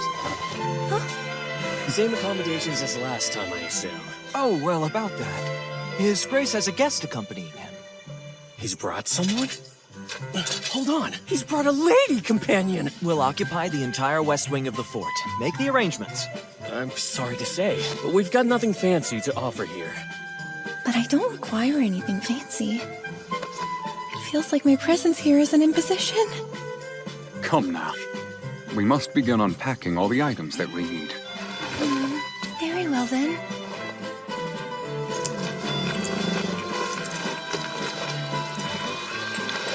Malfira. You know, if you'd rather stay in town after all, it might yet still be arranged. I was completely out of my mind to think that these would be acceptable lodgings for you. Well, it doesn't bother me one bit. In fact, being here inside this fortress reminds me of my own facility. It was normal for me to fall asleep on the floor there. I'm not sure anyone would call that normal. Besides, I've a valiant man who's looking out for me, so I have nothing to fear.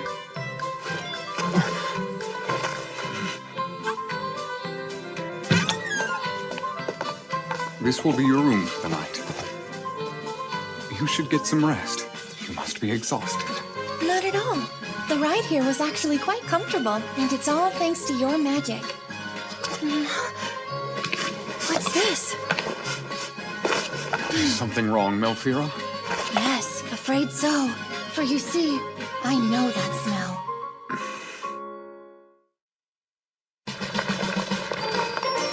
My suspicions were correct. Huh? You two are making grain porridge. What are you doing here in the kitchen? I'm sorry, but you can't be here, Lady Malfira. Don't worry, I have permission from Miss Grace. More importantly, let's discuss this meal. Will this porridge fill anyone up? Guess not. Well then, how about we add this? Is that royal noodle? Yes, and salted at that. And you're alright with us using this, Lady Malfira? Of course. Also, please, call me Melfi. Royal Moodle. So is this the meat of that golden beast? Come on, don't make that face, Seth. Our Lady Malfira, Melfi prepared this for us. And I'm guessing you weren't present for the tasting either, were you, Zeth? No, I was not there. Are you sure you and Chaos are mentally well? Yes, we're both perfectly fine. You're in for a real treat here, Zeth. I'll go and cut some for you to try.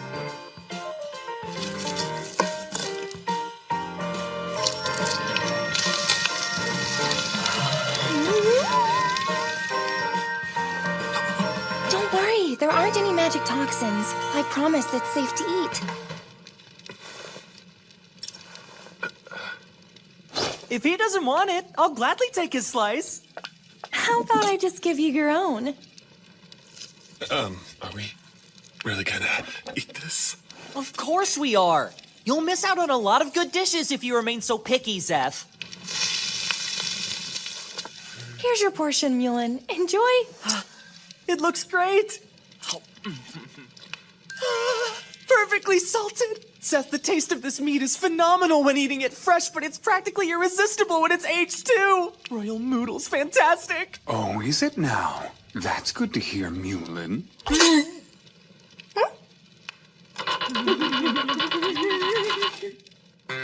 Do you mind cutting off a piece for me as well, Melfi? Oh, Your Grace!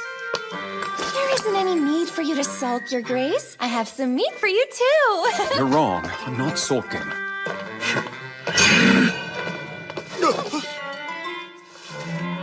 Here, open wide. It's best to eat it when it's piping hot. How do I get His Grace to eat it? I've got an idea. Actually, once upon a time, the Marshal Raid's nearly 3-year-old son was being picky and refusing to eat. And then the nanny said, "Here, say ah."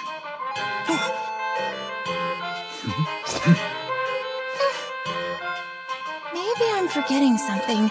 Wait, the nanny would say his name to get his attention, too. Your Grace? No help there. Maybe Duke Aristide Roger? Now's my chance! I did it! I'd make a pretty good nanny. So, how is it? It's sweet. That does have some sweetness to it. But did you enjoy it? Yes. His Grace is satisfied. What a relief!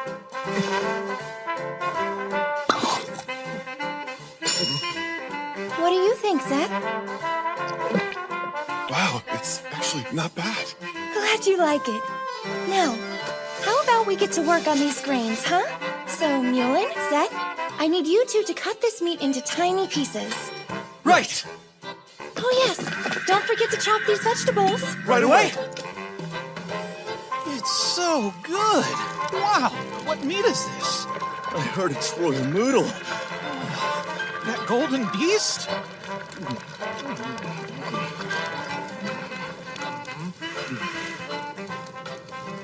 Well, it looks like everyone's enjoying the food. Yes, they are. Did you happen to do something special to it? Because whatever this dish is, it's brought out the aroma of the already fragrant meat. Nope.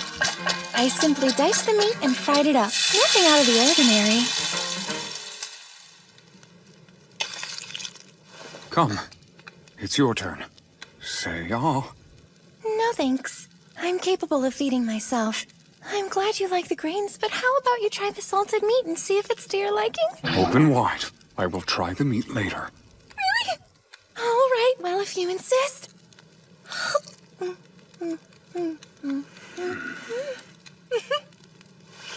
so delicious. But I'll feed myself now. Come. Next bite.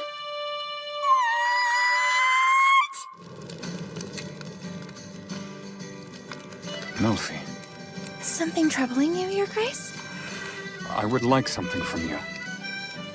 Could you address me less formally? Less formally? Hmm? Is Duke Aristide better? Yes, it is.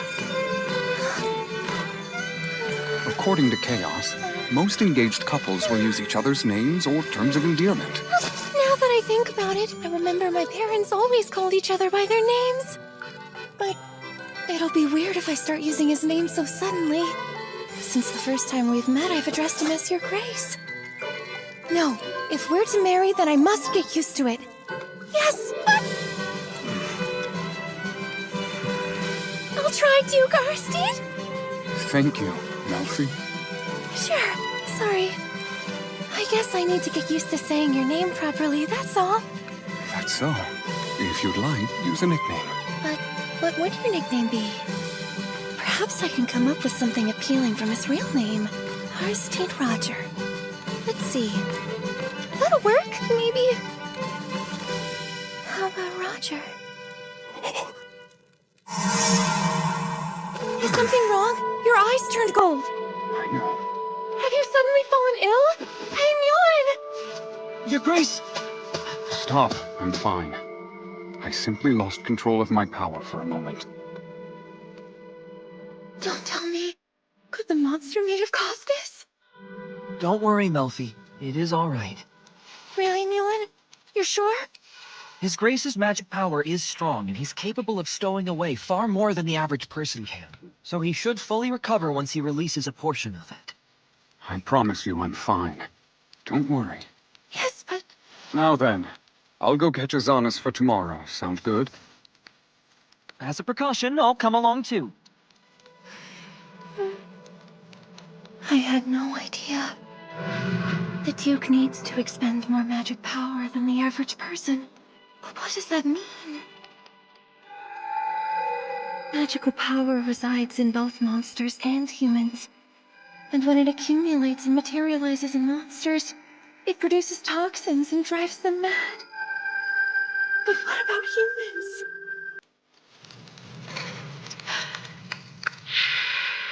Not again. I can't. I don't want the Duke to end up like my mother.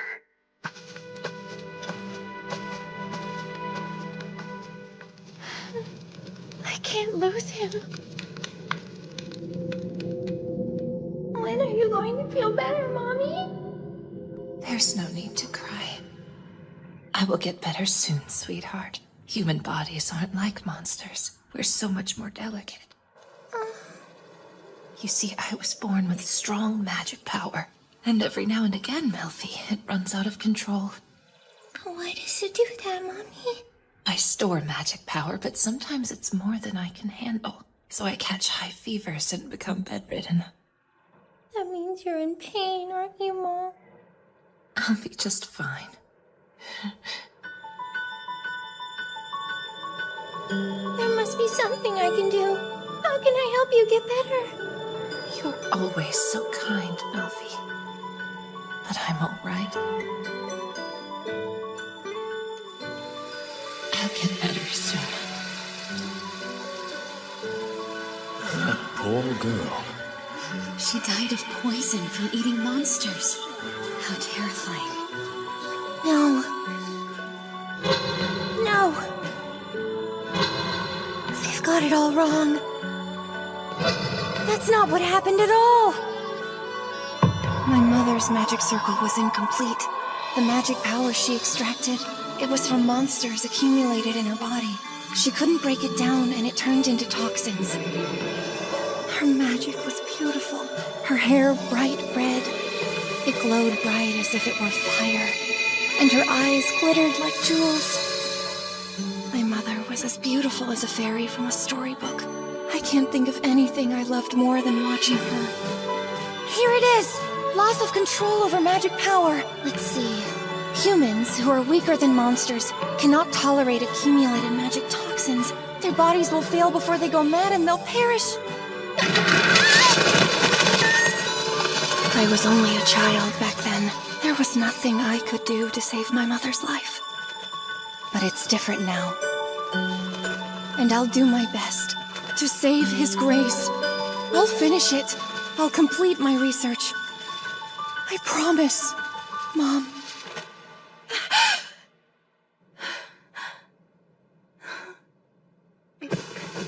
It's morning. Hold on. Isn't this the Duke's coat? But why? Last night I was pacing around my room because I was concerned, and the last thing I remember is... I fell asleep on the floor, which means the Duke found me that way! With drool on my face! Oh, how embarrassing! Your Grace? Melfi, awake already?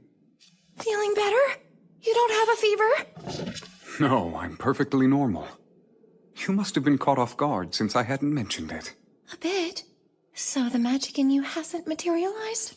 Melfi. Huh? No need to worry. I'm fine. Are you certain? Yes, I'm certain.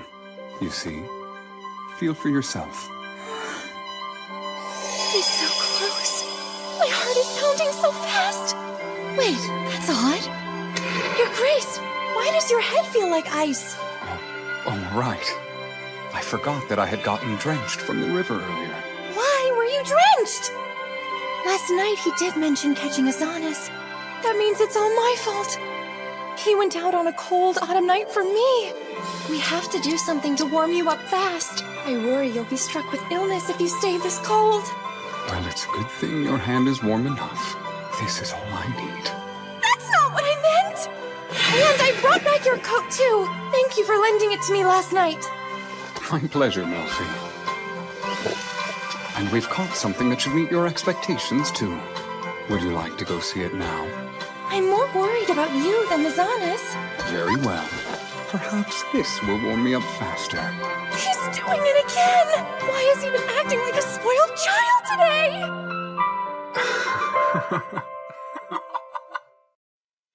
Really? The Azanis you captured is still alive? Yes. It is swimming inside the net as we speak, set to be cooked whenever you are ready. I don't believe it! The sun will be rising soon. I can't go back to sleep now, so I'd like to start if that's all right with you. Of course. Let's away. But you should get some rest while I prepare the Azanis. You haven't gotten a wink of sleep since you caught it for me. Yes, well, that may be true, but my need for you exceeds my need for sleep. Your hair is wonderfully soft. That is flattering, but I am quite dirty. That doesn't bother me, because I'm dirtier. Your Grace, stop! Did you forget already? Call me Roger.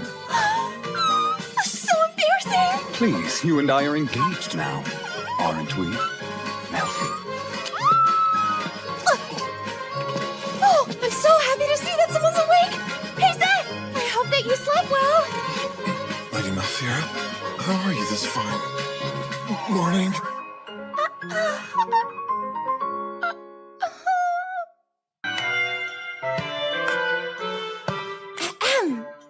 All right, I believe everybody is present now. So who is ready to see what Azanis tastes like? I am. I can't wait to eat it. But it'll take some time. First thing, I need oil and flour, so would anyone like to volunteer to fetch some for me? So, just oil and flour. That's right. We're using these items to batter and fry the zanas. In that case, I'll volunteer. Thank you so much, Seth. Well, let's get started, shall we? Sorry to make you wait. Ready to proceed? All set. I only needed to grab this. You drew a magic circle on oil paper. I was wondering how you'd extract its magic power. So you're going to stick that on the zanas? Yes. If it was drawn on the ground, the water would just wash it away. You have a point. Well, we are here. You'll want to step back for this. Oh, all right. You two, pull up the zanas right away. Yes, sir. And be on your guard. It may be a fish, but it's still a monster and a dangerous one. If you're not careful, it could shatter your bones. Sir! Do not yield! Understood.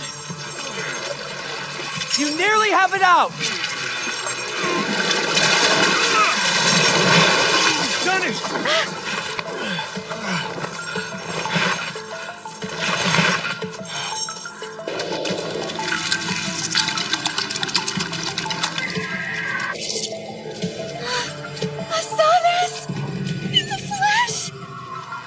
Like 20 times my size!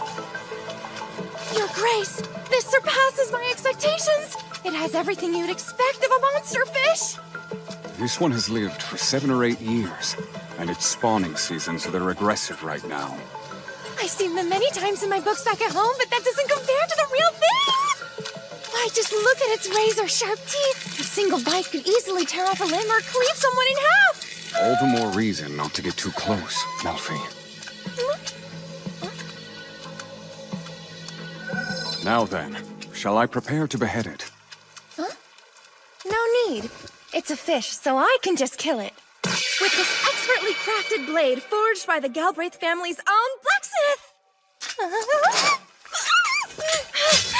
Hold on. You intend to kill it yourself, Melfi? Since it's only a fish, I thought I could at least try to, but apparently I can't even handle this sword. Not to worry. I will do it. Besides, I did tell you to leave this sort of thing to me. So why don't you leave the fighting to me, all right? Your Grace. Melfi, I've never killed monster fish before. It's my first. Will you tell me how? All right. The first thing we need to do is obstruct its vision. Why? I hear fish tend to stop moving when they're shrouded in darkness. We'll cover its eye with this. Be careful. Right.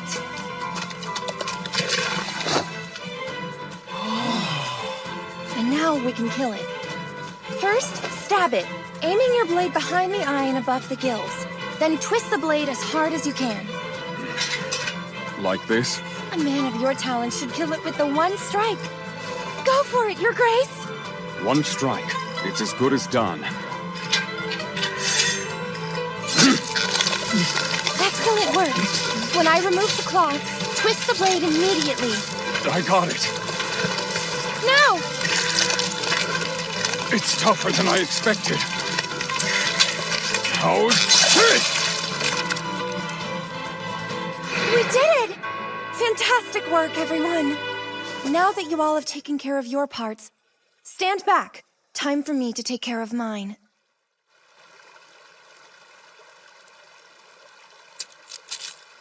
This I promise you. The life I took from you will not be wasted, for I shall honor it properly with the utmost reverence and care. Lue, Red, Arnier, Odana Magix, Balmi Rue, Davis! There isn't much blood left, but the magic inside it is so thick. But what's even worse, my hair is flowing again! It's embarrassing how much I stand out!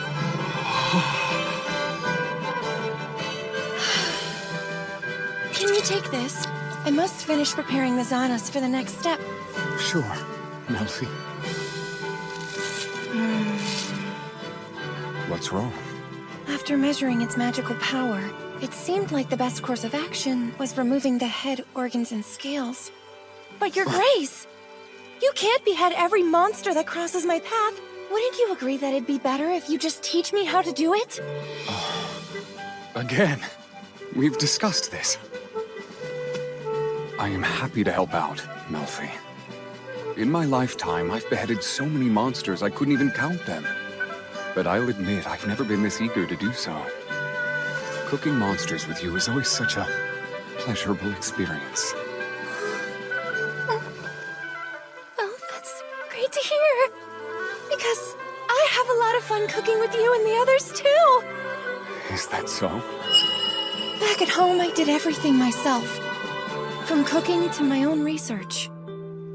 After that's done, But I'm preparing a Zanas with a handful of knights and hunters, and I never imagined it would be this much fun. All right, now let's chop off the head and remove the scales from its skin. Yeah!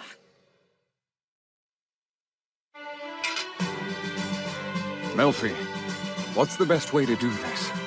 First, start left of where you stabbed it earlier. Then cut diagonally from the gills to behind the dorsal fin. Such an angle could prove to be a challenge. However...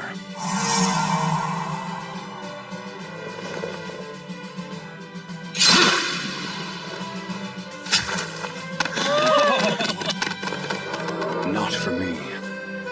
He always handles a blade with such great skill. Just take a look at this cut, Mulin. It's clean and the meat is still totally intact, too. Yes, I know! I must say, even as a man, I feel no shame at being enamored by his skill. Also, his efficient movements. Calling them divine is an understatement. And what is going on over here? Ah! We were talking about you. Mulin and I were discussing how captivated we are by your sword skills. Me? Oh, I see. His Grace is blushing again. It's so cute when his face gets all red. But if I mention it, there's a chance he might start sulking. So I'll just keep it to myself. Now, we can remove all the organs. Got it!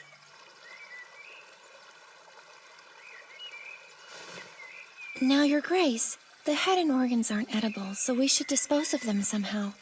Right. How about using this? That's fire magic. Killing monsters is a difficult task, but no one ever thinks of disposing the carcasses. His Grace's power is able to do just that. What a brilliant idea. Ah, Your Grace, Lady Melfira, welcome back. This is a little big for use in the fortress kitchen. So, if we want to cook, we must do it outside. That's fine with me.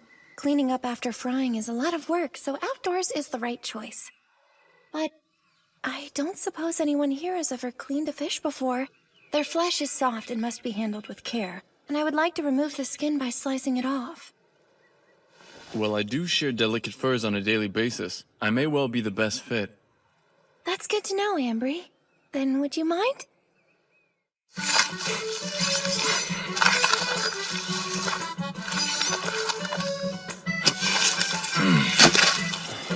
I believe that should do well enough. Oh, wow!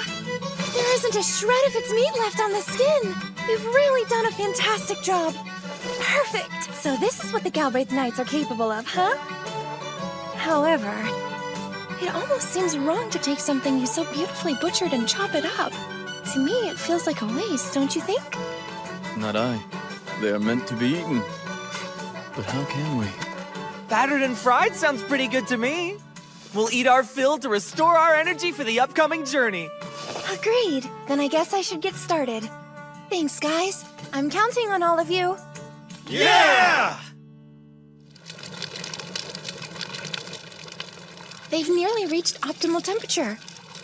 There are 2 stages. One pot will be cooler, while the other will be extremely hot. I see. Tell me, Melfi, what can I do to assist you? You want to help out? Well, you can watch the hotter pot for me. Just be very careful not to burn yourself. Yes, you can count on me. Since we don't have eggs for batter, this should work too. Dissolve spices mixed with flour and then pour them into water. After that, we'll take all the pieces of the Xanis we've prepared and dip them into the mixture. Then we'll start frying them in the cooler pot. But let's start with one for now. Oh. Once it's golden brown, that means it's finished. And then we can remove that piece with a wooden ladle. But if we allow it to cook through at this stage, well, it's possible the Xanis will turn out dry. So we'll take it out and let the extra heat cook the rest. Good idea. Then to finish, we'll briefly fry it in the high-temperature pot. That's the quickest way to burn off any remaining moisture in the batter, leaving the meat with a crisp exterior and juicy interior. Now, the fried Xanis is ready to be eaten.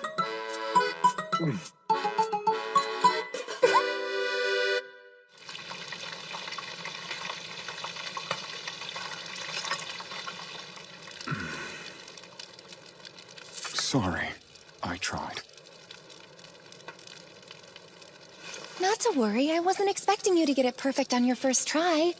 It seems you've burned off a little too much moisture, but still, they're not inedible. Are you sure? Of course I'm sure. In fact, if it's not too much trouble, Your Grace, would you mind feeding me a piece from your batch? But why? These are failures, Melfi. Well, I don't think that's true. They look just as good. But as you can see, my hands are really sticky. Poison test! And Your Grace, they look pretty hot, so would you please blow on it for me? Sure, all right.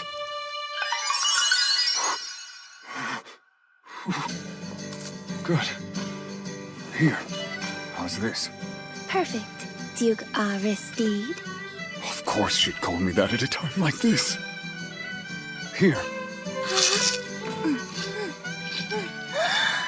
flesh is oozing with so much flavor! The alluring aroma of the salty, crispy batter pairs absolutely perfectly with the chewy meat! Melfi. It's so tasty! The plump, springy meat is irresistible! Once you bite into it, your palate is overwhelmed with flavor! I want the rest of... Yes, you're right. It's great. Where's the piece I bit from? Oh, he ate my half-eaten food! But, Your Grace, that piece was... You're right. It's springy and chewy, just like you mentioned.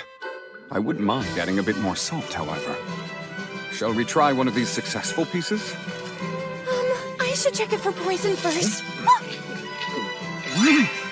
So, how does it taste? Here, try one. This piece has a fluffy texture! The meat is so tender and it flakes apart as I'm chewing! It's light even! I could eat these forever! It's hard to choose between them. I know. I want to eat both the tender and the flavorful ones. Perhaps we should just make them both? And let all the others choose for themselves. Mulin, try some. With pleasure! He's right. It was a good idea to let everyone eat their preference. We have plenty of Xanis, and the crispier version could be taken into the field. And we're done! Your Grace, thank you for all your help. Come now. No need to thank me. You've been on your feet for some time now. You must be weary. I'm all right. Besides, the time flew by since you were here with me. It's fun cooking with you. I see. I'm pleased to know that you had fun. Are they taking the food inside? That's right. I asked the fort chef to prepare bread and vegetables, too. Everything's being set up inside the Great Hall. Off you go, Your Grace!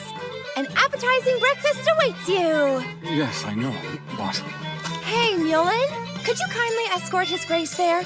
And prepare the finest meal for the man of the hour, please. I'll see that it gets done.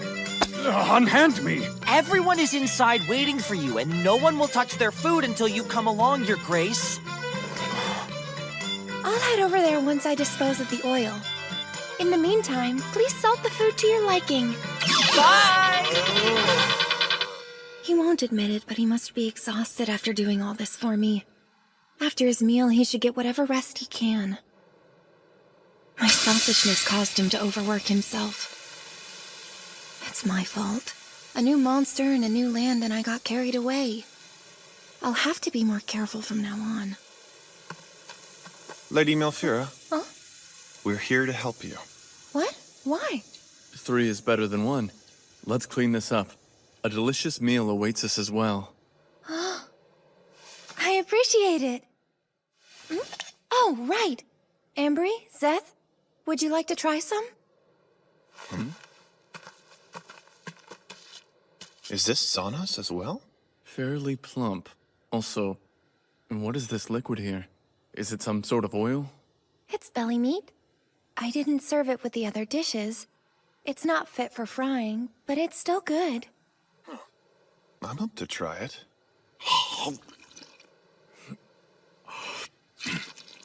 Is it all right? Oh, it is remarkable. If I had some sour fruit juice, this dish would taste even better. We requested that fruit be present for breakfast too, so you just might find some there. Seriously? They're serving fruit too? Then we need to hurry. We must get to the Great Hall before all the fruit is gone. A moment ago, I told myself I needed to be more careful. But when food's in the picture, I act like this. I'm a failure as a human being. But I'm still... I've been waiting for this. Finally, it's time to eat. Yes! I'll be more careful. Starting tomorrow.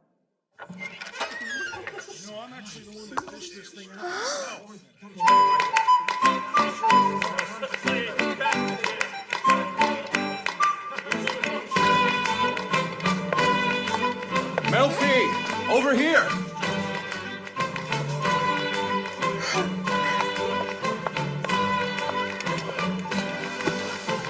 After this, we will be back in the air.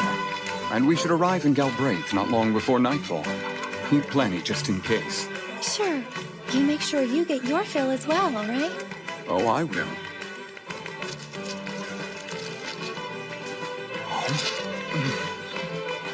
Interesting. That's one way to eat it. He never fails to impress. What? I can't believe it! Why didn't I try this before? My hands are still clean and I can eat one after another! I've brought something. This is a cabo. It's the fruit we mentioned earlier. They're currently in season, even if they're a bit green. Cabo, huh? It's the first time I've seen one of these.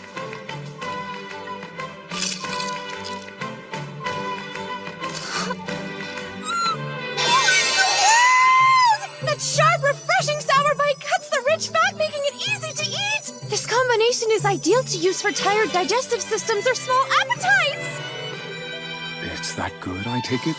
Well, do you usually enjoy sour flavors, Your Grace? Occasionally. In drinks. I've never tasted a dish with sour flavor before.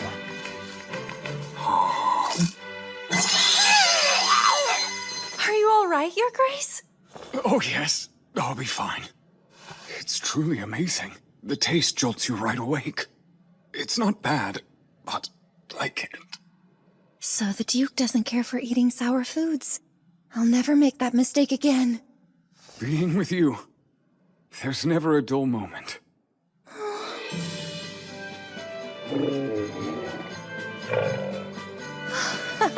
Ambry and I made everyone sandwiches so we could eat without stopping.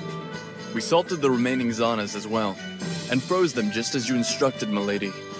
Now the meat will last even longer. I appreciate it. Everyone seemed to like it. That makes me happy. We've got a very long journey ahead of us here, men. Stay alert so we have no accidents. Sir!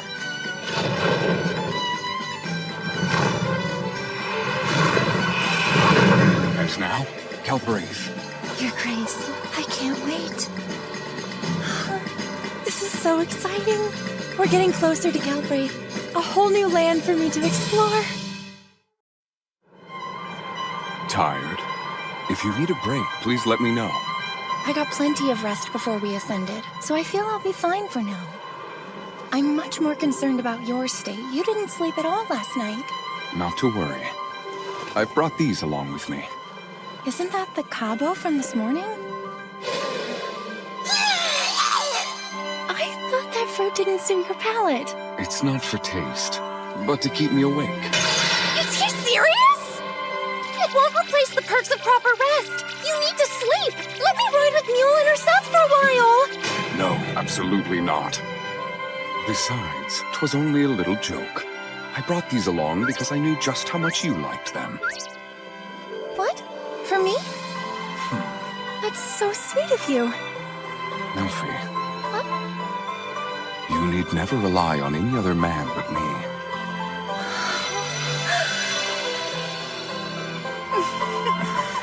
Hey, that isn't something to laugh about. Grace, I'm not laughing. You're still laughing. I've been around the Duke for a while now, but I wonder what he's like in his homelands. All the Galbraith knights I've encountered so far, they show him the utmost respect and admiration. They have the warmth of one big, happy family, and it's all built around the Duke. If this is how things are when they're away, what's it like at his home?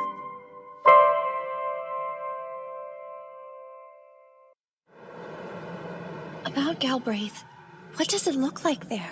Is it overflowing with a lot of cities? At one point, we had about 30, but 17 years ago, they began to dwindle. As of now, only 12 settlements remain standing. All because of the Great Famine and drought? Around Galbraith, everyone refers to it as the Cataclysm. Back then, the prior Duke suddenly passed away, and I was the one selected to take his place. What could have led to a Duke losing his life during a famine? I'm not sure, but somehow I don't get the feeling it was a brief illness or some random accident. One day, within the Erzinye woods, an unprecedented pack of monsters appeared. I couldn't call them fast enough, and their magic power welled, and eventually the blood-mad monsters beset Galbraith. Your Grace, I had no idea such a nightmare had occurred.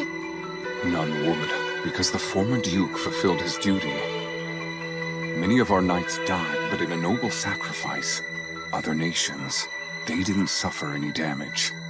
Were there no reinforcements? I mean, couldn't knights from other territories have helped? I'm sure His Majesty called for their deployment, but with the nation in catastrophe, there were no forces to spare. Furthermore, the Knights of Galbraith swore an oath to give their lives to protect our kingdom if need be. After all, if we don't, then who will? That oath, all these knights took it, and I as well. By the king's orders, those who inherit the Galbraith name share this fate. We risk our lives to defend the kingdom of Longdeus from monsters. We will never allow a second cataclysm. That, I swore on the lives of each knight we lost.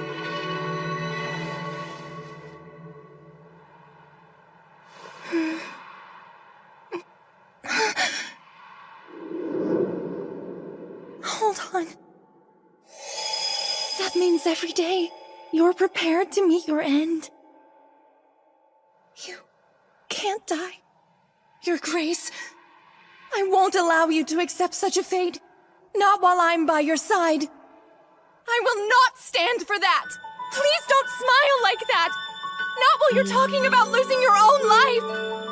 Melfi. I lost my mother!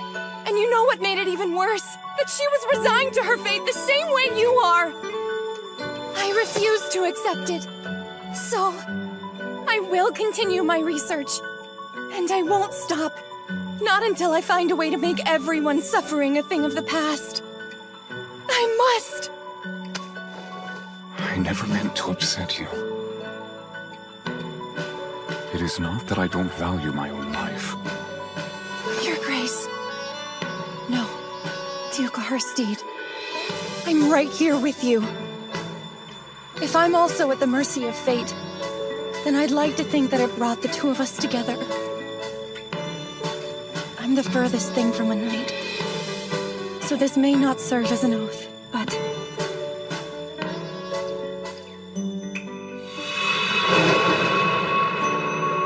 Please. This magical circle. I'm certain it will be of good use to you. I'll do my very best to protect you and your knights from harm. So please, I'm begging you, Duke Aristide, will you consider living out the rest of your life with me?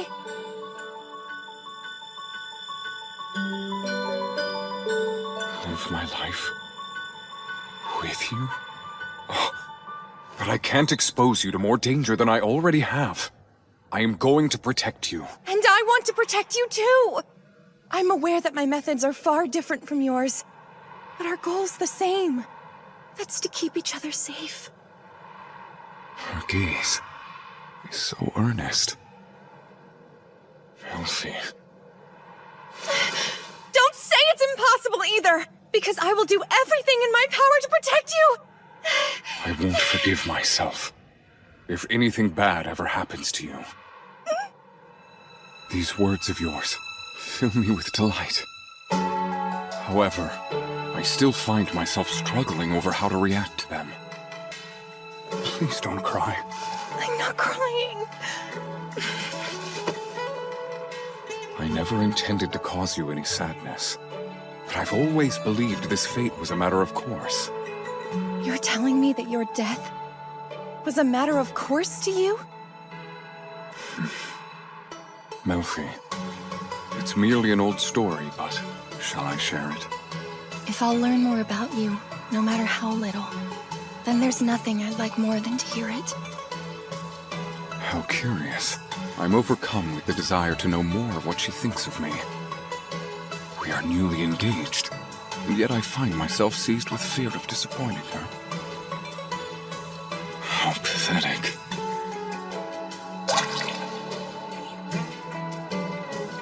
An unforeseen battle, my passion to share everything with her, and my desire to hide all the pathetic parts of me are clashing within. But there is no changing the past now, and I want you to know me.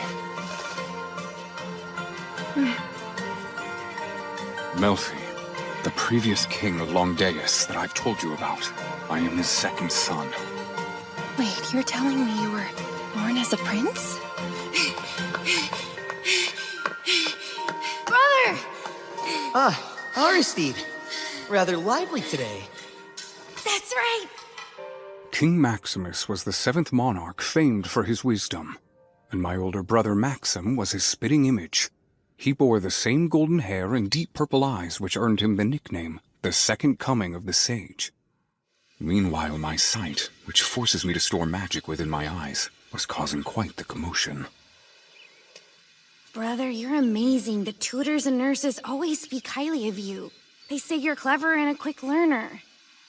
Is that so? Flattering words, and especially so coming from you. Me, though? Always losing control of my power and wrecking the castle in the process. Embarrassing. Don't fret. You're a bit clumsier than others is all.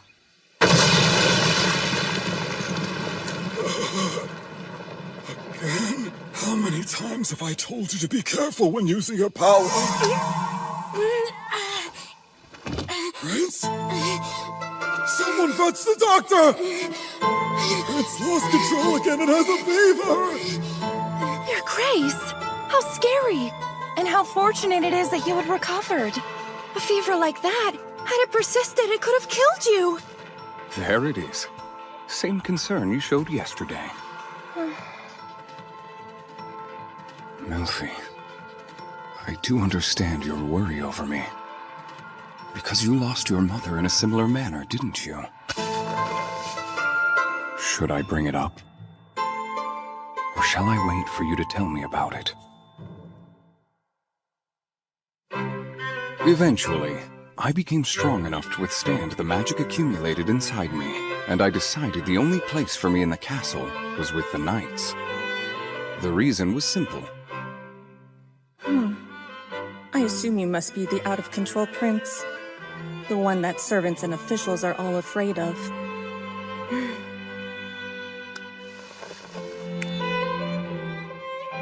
Though he was critical of me from the moment we met, Chaos was the first knight to ever pledge his loyalty to me. He could have pursued a life in the Royal Guard as his father had done long ago, but he chose to remain loyal and followed me to Galbraith. Thanks for telling me your story. Do you feel cold? No. I'm quite warm, in fact. I see. Would you care to go on? No, the rest of the story isn't so pleasant. The events of 17 years ago, right? Although, wouldn't that information be considered a national secret? The king has approved our engagement, which means there are no limitations on what I'm allowed to share with you. Then I'm a very lucky girl. I would like to be honest with you. I'm a bit surprised because I never intended to marry anyone. But I quickly changed my mind the moment I met you, Melfi. 17 years ago, my father wanted to prevent a succession dispute.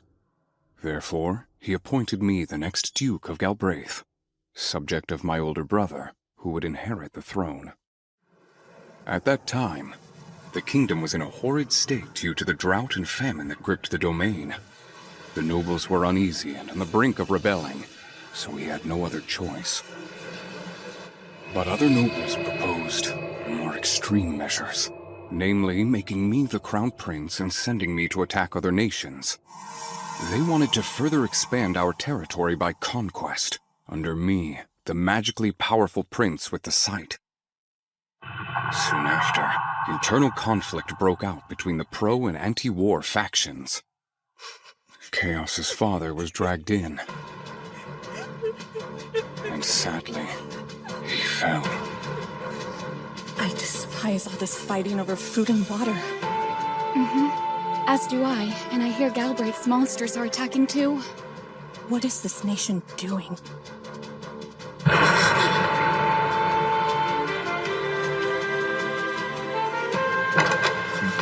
Brother! Hey, brother! Slow down, Aristide. Why are you in such a rush? Sorry, I ran here. I had to come and tell you. Brother, I'll take the Galbraith name. So now you can become our next king. Please just promise we'll never let something like this happen again. You're so young and innocent, and yet you still speak such things. It's sad, isn't it? Very well. You have my word, brother.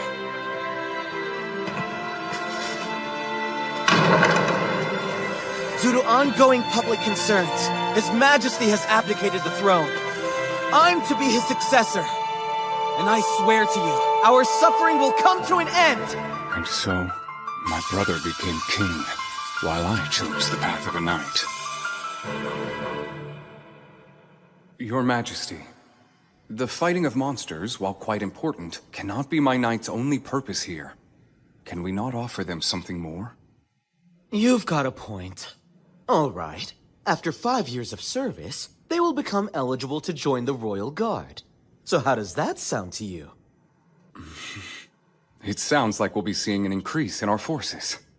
Also, regarding the monsters we have hunted, we are hoping we can make use of them. Simply disposing of them would be a waste when you consider the rare materials that can be derived from them.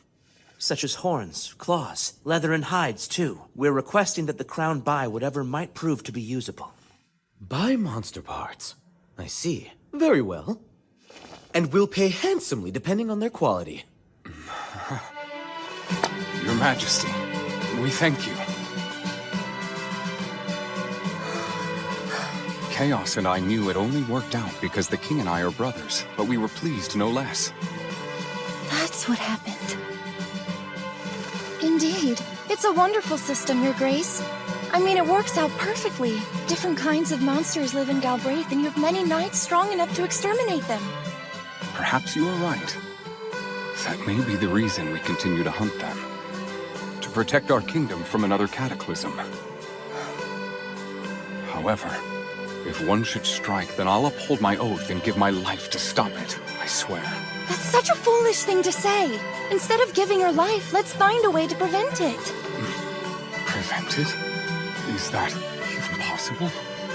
The monsters keep increasing in number, and you can't hunt them all by yourself. Agreed, but someone must do it. Would you really sacrifice yourself, Duke Arsteed? I don't want that. Absolutely not.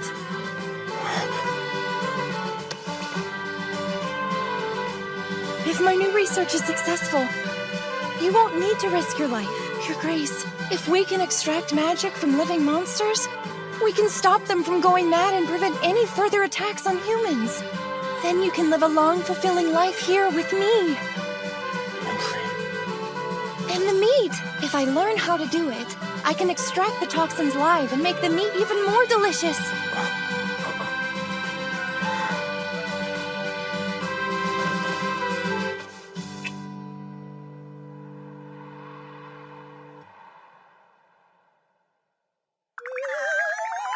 Oh, goodness gracious, Duke Arsteed! Your lips touched my forehead just now!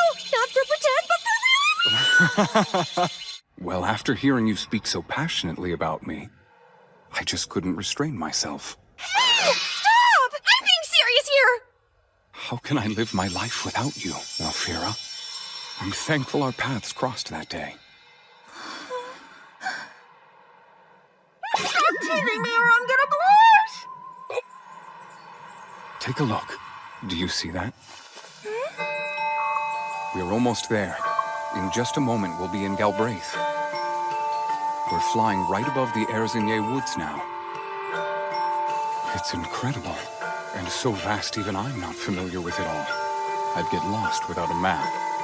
Such a massive forest. And it's infested with monsters! Absolutely. This land yields magical ore of high quality, due to the amount of ley lines and ore veins buried deep underground.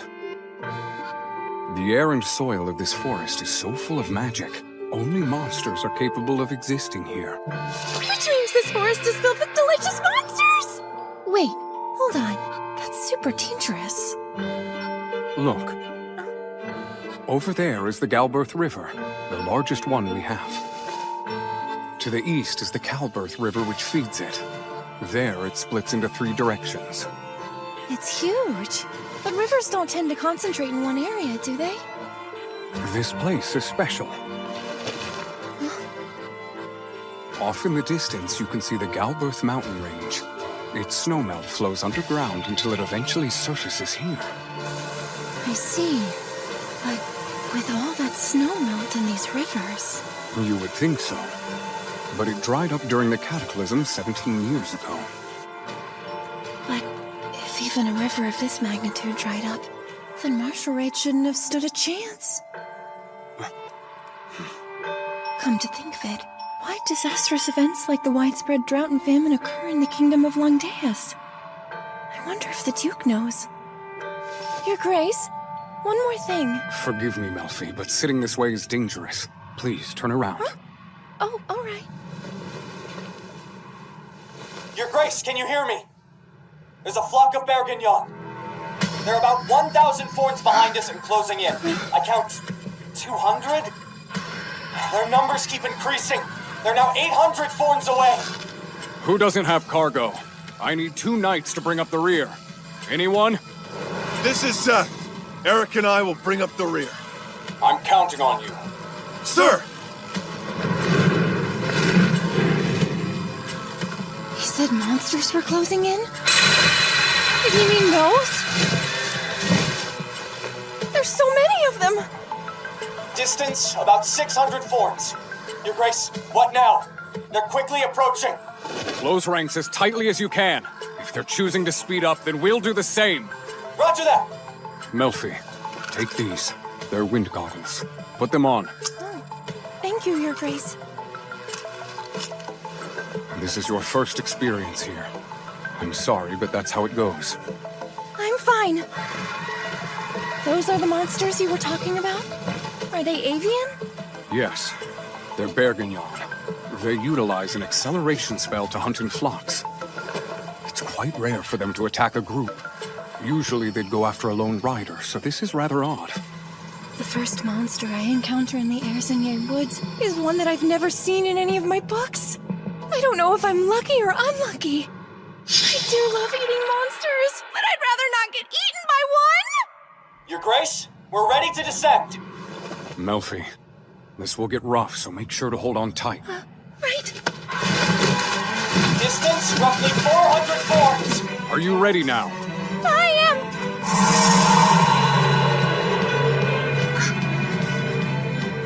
All right, let's go! This is acceleration magic? So incredible! The ground? We're going to crash! Your Grace, we're ready to descend. Melfi, this will get rough, so make sure to hold on tight. Right. Distance roughly 400 forms. Are you ready now? I am!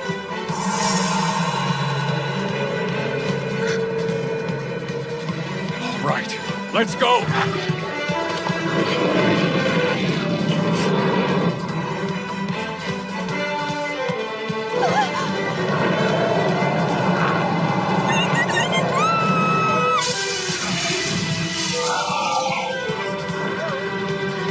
It's only a matter of time before we end up screaming. I have to think about something else. I know! These Bergenyon creatures are clearly carnivores. Could they produce tasty juices? I wonder how tough their meat is. I mean, they are birds. Stuff it with some herbs, cook it whole, or maybe slow roast it in a pot? Or maybe batter and fry it to perfection! I bet they taste delicious if I added a bit of salt. But they're probably thinking the same about us, minus the salt, of course. I'll just... Grace, the Bergenyon are still in pursuit. They're persistent. Seth, I'll bring up the rear. Perhaps not. Change of plans. We shall drive them off. Sir!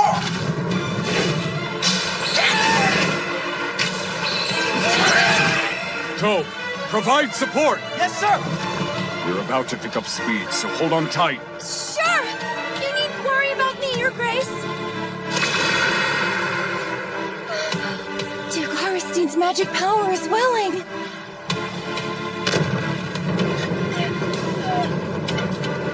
The wind is freezing and biting at my face.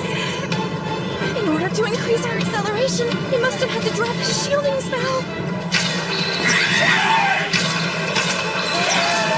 Damn it all! At this speed and distance, my crossbow's useless! Even if I hit one, there are too many! Nolan, keep shooting! Why are these things still chasing us in the first place? There's something wrong with them! Your Grace, we should descend to the nearest fort and engage. That would get us nowhere. We'll reach the defense line. I know he's refusing to fight them because he wants to keep me safe. If I weren't with him, I'm sure the Duke would choose to attack instead of fleeing. Also, the dragons are stuck carrying my belongings. I'm not only useless, but I'm a burden to them as well. Hold on. I just remembered. My bag is rigged to explode if it's forced open. If we throw it in their direction, it could be a proper distraction. I've got an idea. We should take my belongings and throw it at the Bergenyons. Of course not. The bag is rigged to... To refrain from speaking. You could sever your tongue. Your Grace, use the seal on my bag. It will work. Please trust me. What kind of seal? No, I still won't have it. In that case, let me... I'll do it. You only need to let me down. Never. I can't protect you that way. But... The defense line's close. My knights are waiting for us. Just hang on. It won't be long now. Even in the face of danger, he gives me a kind smile to make me feel safe. But his magic has limits. How can I help him? There must be something. Come on, think, Melphira. How do we get out of this? They're moving so fast it's impossible to pin my paper-based magic circles on them. I don't have much experience with offensive spells, but perhaps I can find something else. The cloudy quartz! I could use this to drain their magic power. Hold on, it's already full. And blue? It's the Xanos' blood and magic. I'm so stupid. I can't absorb anything with this. It could create a weapon capable of destroying nations. It's useless. It can't generate the force we need to stop them. There are too many monsters already. So this flask won't be enough. Wait, the fire spell the Duke showed me. What if we use that? It would do some damage, and conserve magic power as well. Let's see. Here we go! Your Grace! They're close! We must do something before it's too late! If this keeps up... Fire and flame. Not fire, something bigger. A conflagration or a blaze. Anything that could cause a good explosion. Alright, I'll just write down every ancient spell that comes to mind. And turn them into a magic circle. Finally, I'll add the Duke's name and... Don't go blank on me now! It's Aristide. Aristide... Why can't I remember? This is the wrong time to forget my fiancé's full name! I'm so stupid! I'm sorry. Please tell me your name again. Oh, my name? What comes after Aristide? So my full name is Aristide Roger du Galbraith. Why are you asking? What do you use for casting? Is it Aristide Roger? That's correct. Why ask? Spells are strong on their own, but are more stable and accurate with the caster's name. We could take out the entire flock at once. All right, it's done. Your Grace, blood's much better, but your saliva will do just fine. Please, light the flask! And hurry, we don't have much time! Come on! Oh, is this from the Xanos? That's right. I went and wrote every ancient spell I could think of upon it. For them to activate, you need to throw it.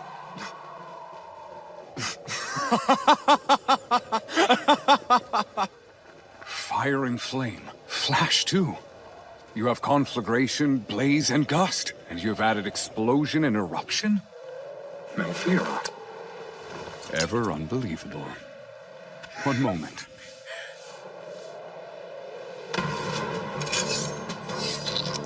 But why, Your Grace? Well, I can't really hold my weapon if I cut my palm.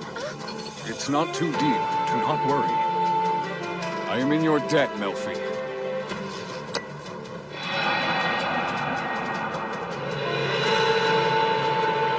Did you come up with this just now? Clever. Even if it's not bad. Once we're on the ground, I want to tend to your wound. All right. Then I'll wrap this up quickly. I'm going to move to the rear. When I give out the order, ascend into the sky! Henry, take point. Seth, on the left. Eric, on the right. Cast multiple instances of acceleration and rise on my signal. Yes, sir! Mulin, hold your position. I'll come to you. Sir!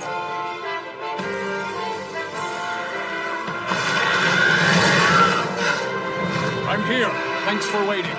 My pleasure. Now listen carefully, Mulin. You'll be our decoy. So cast acceleration and break through them. I would die to protect you, Your Grace. How foolish. You're no use to me dead. Come back alive. But sir... Once the Bergignon are distracted and confused, I'll use this. This flask will roast every one of them. Get through. Then fly far away from the flock and pull up. Sir! Everyone, ascend now! Fly into the sky! Sir! Mulin, do it! Right!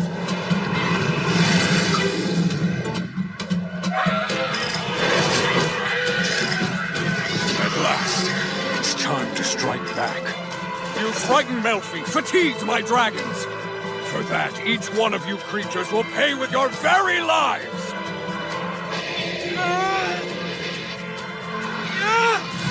Now, be gone, make me burn! What? It's gone! You should close your eyes, Melfi.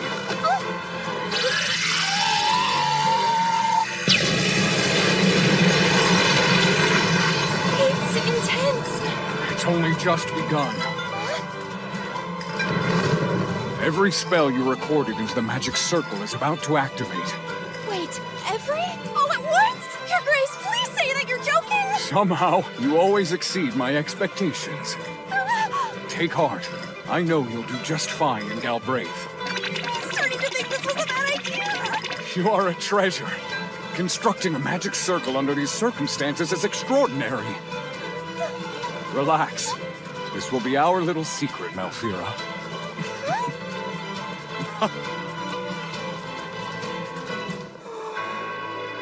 Now here it comes.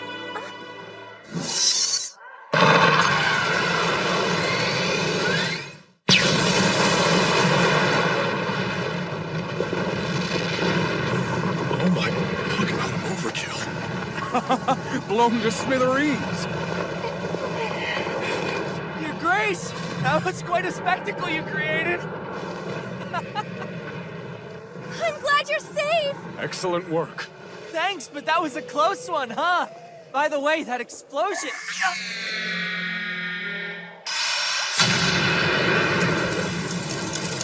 The Bergignons. With such an intense heat, they probably all burned to a crisp.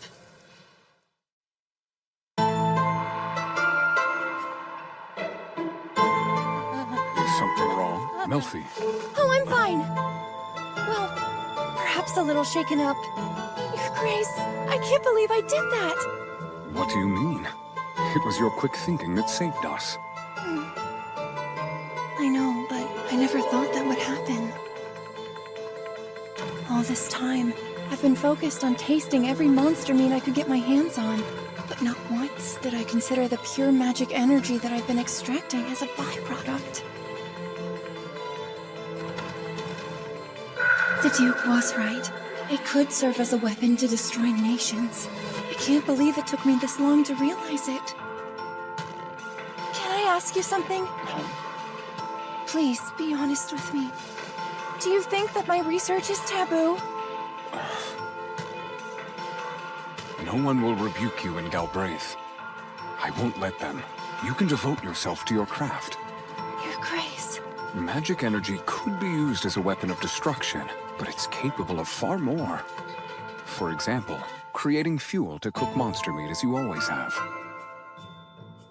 Don't focus on the bad it could do.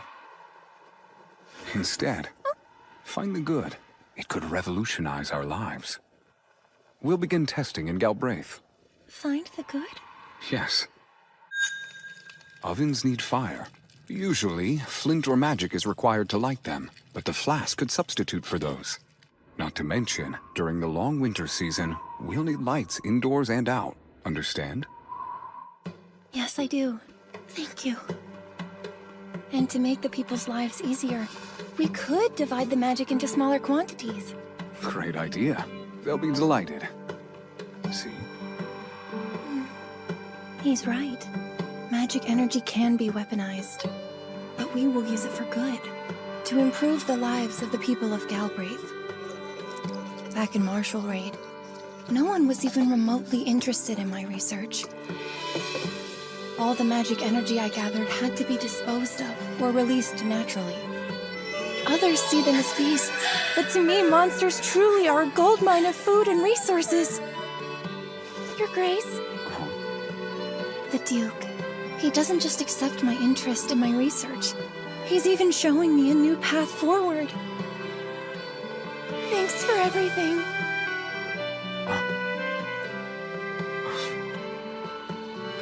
Don't thank me.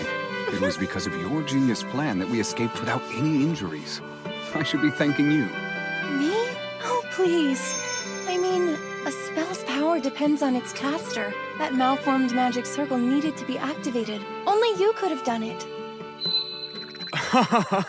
Let's just say it was the product of our teamwork. My fiancé truly possesses such tremendous skill. I can make it smaller next time. That said, I can do without it next time. Hold on. You can make them smaller? A good idea. Perhaps you and I can finally go monster hunting together. Perhaps you and I can finally go monster hunting together. Finally go monster hunting together. Together.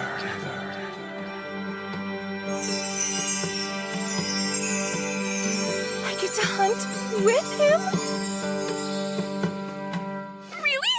You're telling me you would allow me to go hunting with you? Sure.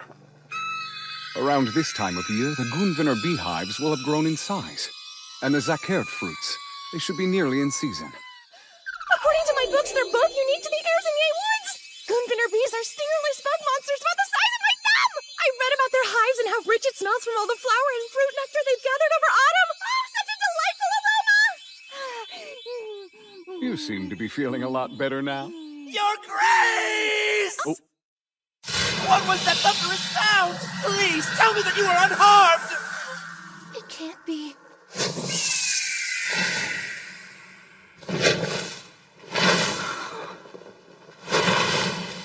is. It's a blaze eagle! Oh, what a beautiful creature! You took your time, Chaos. I have been operating at top speed! Well, Melfi and I already took care of them. Both you and the lady? Ah! You caused an explosion? How could you do such a thing? Your Grace, that was quite foolish! Using a supremely reckless, diabolical, and brutal spell! And to do so in Lady Malfira's presence, no less! But it was impressive. What? Should I tell him that I'm the one who made that supremely reckless, diabolical, and brutal spell? Maybe not. The Bergignons were behaving strangely, so you needed to take action. Despite that, Lady Malfira's not a knight in your unit. That acceleration spell alone must have been greatly taxing on her. And yet you've shown no restraint. Well, I sort of told him it was all right to do it. Don't justify madness! Please know it wasn't his fault. You see, it was actually my suggestion. She's lovely. That must be the gift you tried! Nice going, Your Grace. They think I'm lovely? Oh, how embarrassing! I'm used to being called eccentric, but this is too much! You lechers, back off! Stop staring at once! It doesn't cost you anything! I'm still going to look at her! You were well behaved while you were gone! We deserve a treat! Silence, everyone! Now listen up! We'll leave some lookouts behind. The rest of us will return! It's enormous. So this is where you live, Your Grace? Yes. I take up residence in the central structure below. It's quite pleasant. That's so? Melfi, there are more rooms than I can count. Use any one you'd like. Wait, this place resembles a fortress, does it not? But I wouldn't have doubted if you said it was a royal castle. You have a keen eye for detail. Generations ago, the Duke of Galbraith believed it would be best to build this place to combat monsters. And years later, it became the town you see now. Some call it Fortress City, a stronghold, but we call it Middle Egg. Fortress City, huh? If people see it as a stronghold, does that mean the monsters that live in the Erzinier woods come all the way here? Yes, well, on occasion. Some monsters reside in the grasslands. They often prey on wagons traveling along trade routes. That said, our day-to-day isn't as fraught with danger as it used to be. I can see why. The exterior looks like it can withstand anything. Nowhere in Marshallreed have I seen such majestic walls. It can. Before I cut our defense line, the Erzinier woods were actually a good bit closer than they are now. The previous dukes made Middle Egg their base. Naturally, people sought to come here. Stonemasons may have constructed this place, but the fear of monsters shaped it. Years back, after the cataclysm struck, the survivors gathered here, many in need of food and shelter.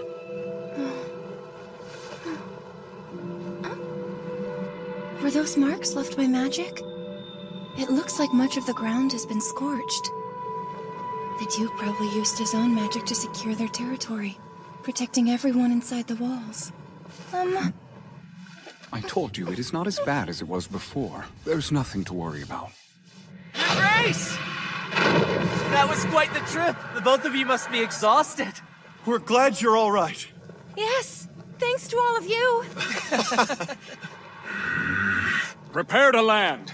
Moonlit, have them open the west military gate. I'm on it.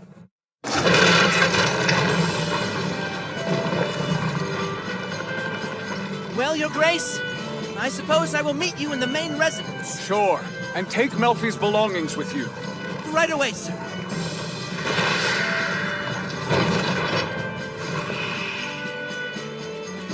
Seeing as a magic barrier is currently active in the sky above us, we'll enter from below. You have a magic barrier? That's right. It consumes a vast quantity of magic energy, so it can't be sustained continuously. They must have received word about the Bergignons. Is there a possibility that they'll come and attack again? Not sure, to be honest. But it's far better to remain on the safe side. Look, we're finally here.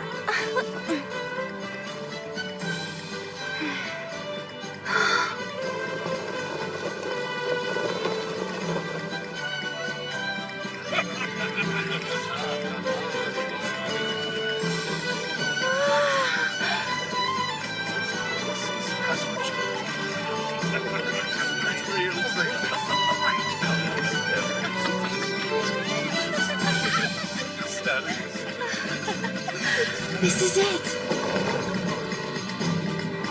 The town the Duke protects. Middle Lake.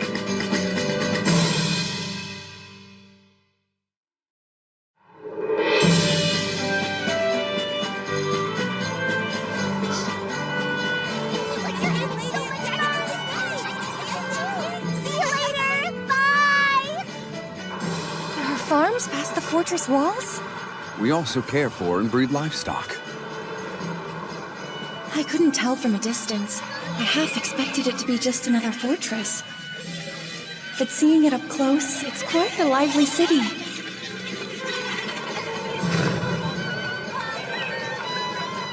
But where is...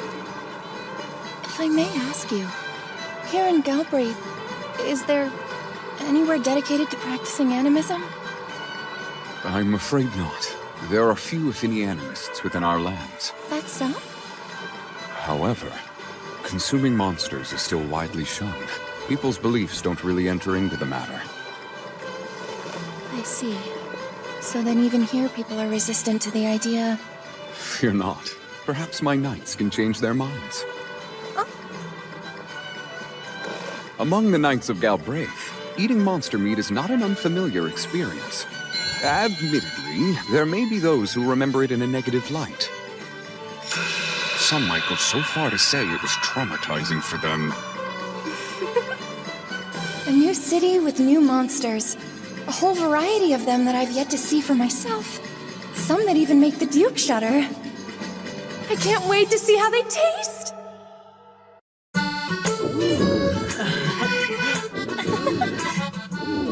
Melfi, could you check through your personal effects? Can do. I'm being watched!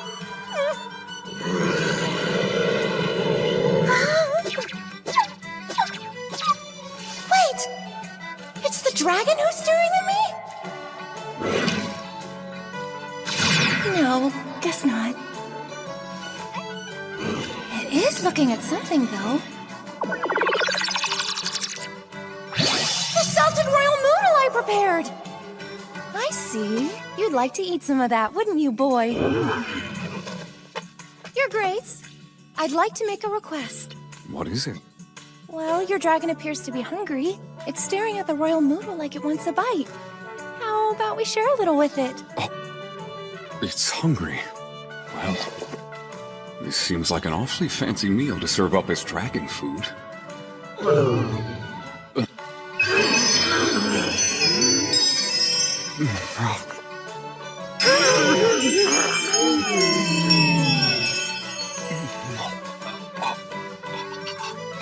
Just have it. The Duke's dragon, the only creature more gluttonous than the Duke himself. Why couldn't he have shared some royal moodle with us? Welcome, Melfi. This is my castle.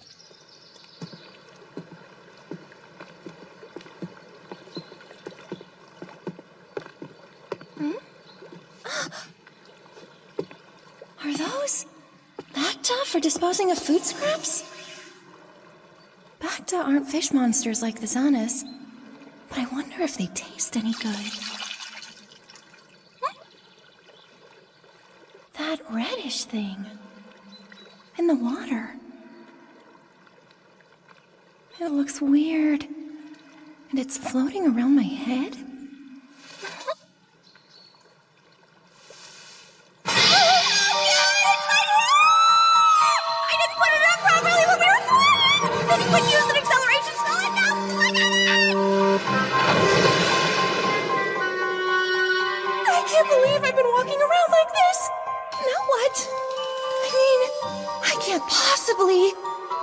Here she is, everyone. Nice to meet ya! I am Melfiro Masquerade! Lock up the hair beast! It's a nightmare! But what am I supposed to do? I can't just comb all this with my fingers and call it a day. Your Grace? A moment, please? What is it? Could we talk about a teeny tiny issue I have? Is there something not to your liking? Has the Duke not already noticed? My hair is definitely frizzed out, but if he doesn't mind, maybe I can just leave it like this after all. No way, Melfi! Absolutely not! No! Focus! I'm the Duke's fiancé now, and first impressions are vital. This is so hard! I see. You've noticed the Bacta? Cooked in a stew, they have an exquisite taste. Huh? We kept them in Martial Raid, and I thought they looked delicious, but I never did try them. They've proved useful to us as an emergency food source. Care to try one? Yes, please!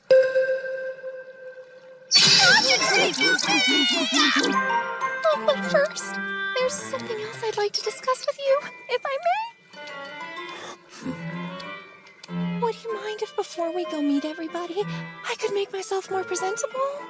I'd prefer not to appear impolite is all. Might I please borrow a nearby room to change and prepare myself? Your Grace? Are you alright? No. Forgive me, Melfi! It's totally alright, Your Grace! It's disgraceful how inconsiderate I've been to let this happen. Even after all of Chaos's endless lectures on proper manners. Hey, Mulin! Emergency here! I'm at your service! The Duke's really getting worked up over this. Summon the Blanche Corps right away! The Blanche Corps? Your Grace? Call Lillian, or Sabrina, or Natalie! Any of them will do! Right now! Yes! On it, Your Grace!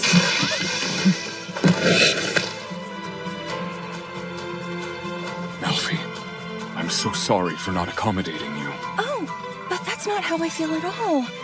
The truth is, we don't actually have any chambermaids in service at the castle here. It's been nothing but us men for quite a while. If that's the case, could it be that the previous Duke of Galbraith's wife isn't residing here either? How did I overlook such a basic necessity as this? I should have asked about that instead of yammering away about monsters as usual. I'm terribly sorry, Melfi. Please believe I meant no disrespect. It was merely an oversight. It's truly been ages since we last had a Duchess of Galbraith in our residence. It's been this way for, I don't know, at least 4 generations. I shouldn't laugh. He's just being way too serious.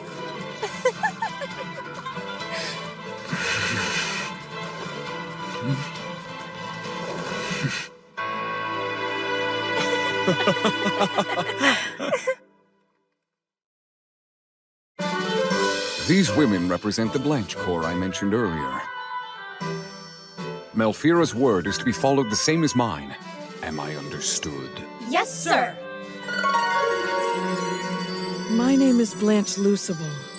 It is truly a pleasure, my princess. This strong and tall lady is a knight, and she's calling me princess? You've got it all wrong, Captain. If I recall correctly, weren't we going to call her Madam instead of Princess? But that's so matronly. For such an elegant and beautiful young lady as she, Princess is far more fitting, wouldn't you say? I agree, 10,000%.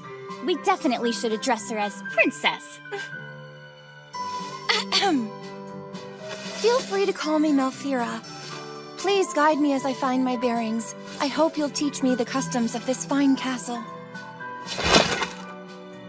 Then it shall be so, Princess Melfira. I'm Natalie Charles, Vice Captain of the Blanchecourt Knights. And I'm the daughter of Baronet Santil, Lillian. Princess, do not hesitate to call upon us. It's nice to meet you all. Blanche. Melfira's just returned from her first flight and wishes to recuperate. Ensure she's well taken care of. She's in good hands, Your Grace. Also, one question, please. I was wondering when I'll be meeting everyone else, as I'm very much looking forward to it. And I as well. Perhaps dinner would be ideal for your debut. Yes, Your Grace. Then please excuse me as I get ready. Great. I'll have Chaos visit when it's time.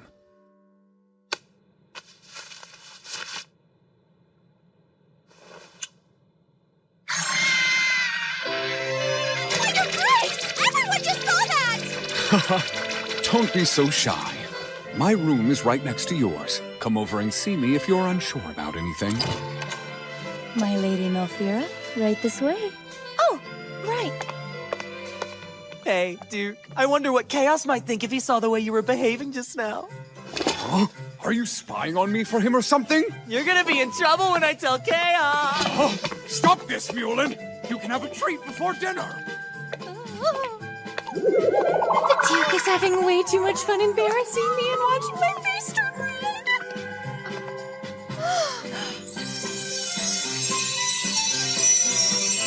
What an elegant room!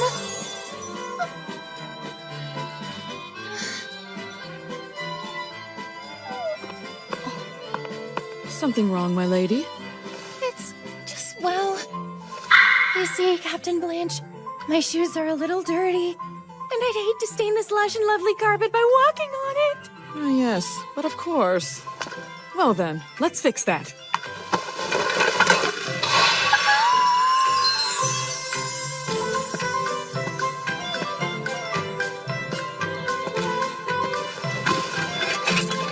Thank you for doing that for me. Think nothing of it. It is my privilege. For Princess, you are just as light as a kitten. Am I dreaming? Even if I was, this is far too much for my heart to take! Well then, my princess, your foot, please. Oh, that's quite all right. I can take off my own shoes, thank you. It's too much for me. All these hot people acting so cool. Oh, I'm melting. My princess, are you partial to any confections by chance? Well, really, it's too kind of you to do all this for one guest. I appreciate the thought, but I don't want to take up any more of your precious time. I'm fine on my own. We cannot allow that. We are the Blanchecourt Knights, and we've been granted the special privilege of serving as your personal guard. We are to be your lady's sword and shield. It's an honor. I'm asking you, please let us serve.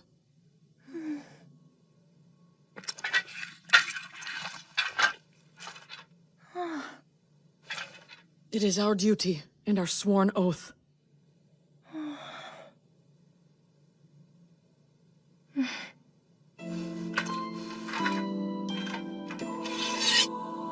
Her sword is beautiful. And this seal.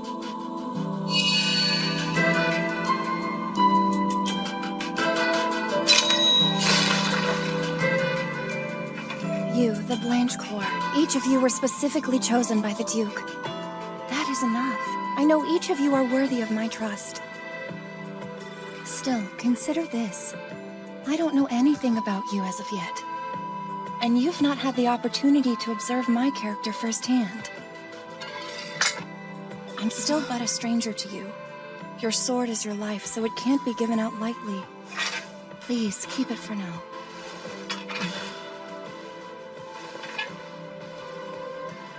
There are rumors about me. Did you know this?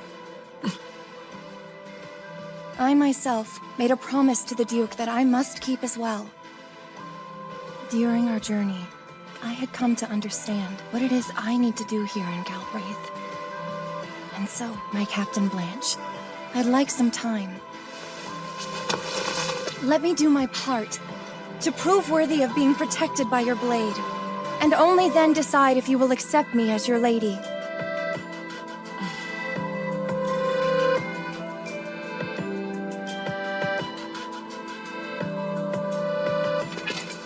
Very well then, Lady Malfira. We shall await you, and we will do everything we can to become worthy of you. Knights you can someday count on. Thank you so very much, Captain Blanche.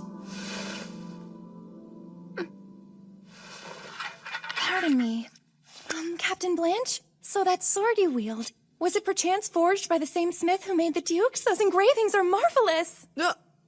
That's correct. There's a smithy right here in Middle Egg that forges our blades. If it's all right, I would like to have a blade of my own made for me then. So, what do you say then? Captain Blanche, can you introduce me to this smithy if it's not too much trouble? I didn't expect... Oh, please say yes!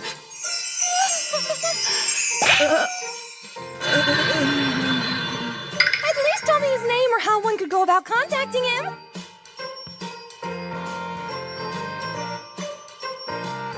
May I have the honor of brushing your hair, Princess? Well, if you insist, I can't say no.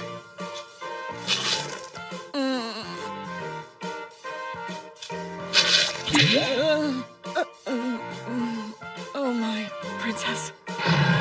I'm afraid this task may go beyond what I am capable of.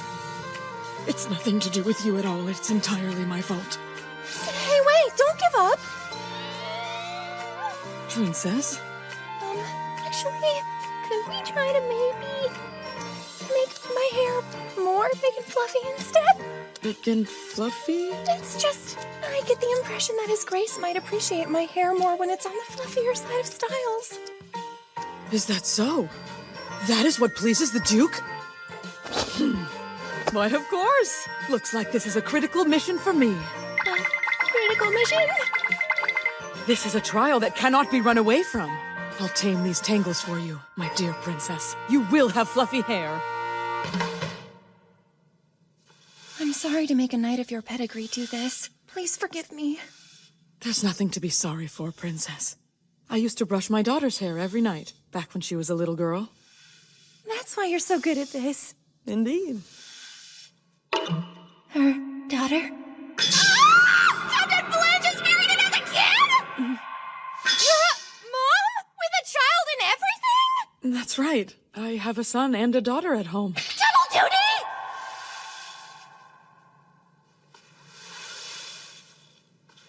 My daughter is just as headstrong as me. She wants to be a knight someday too, and her dad is quite distraught about it. Well, I think Lady Knights are wonderful people. I'm definitely proud. I love being a knight of Galbraith and serving my people. At the same time, I understand what a burden it is to serve in this capacity. And yet, Princess, you still wish to carry a blade of your own? Yes. I'll be needing it so I can butcher monsters. You mean, to prepare them for eating? Naturally, so we can eat them. That was how the Duke and I began our relationship. It all started because he was interested in trying them. By the way, Natalie... Huh? In my bags over there, I packed away my work tools. I've already unsealed them, so could you find them for me, please? Of course, yes.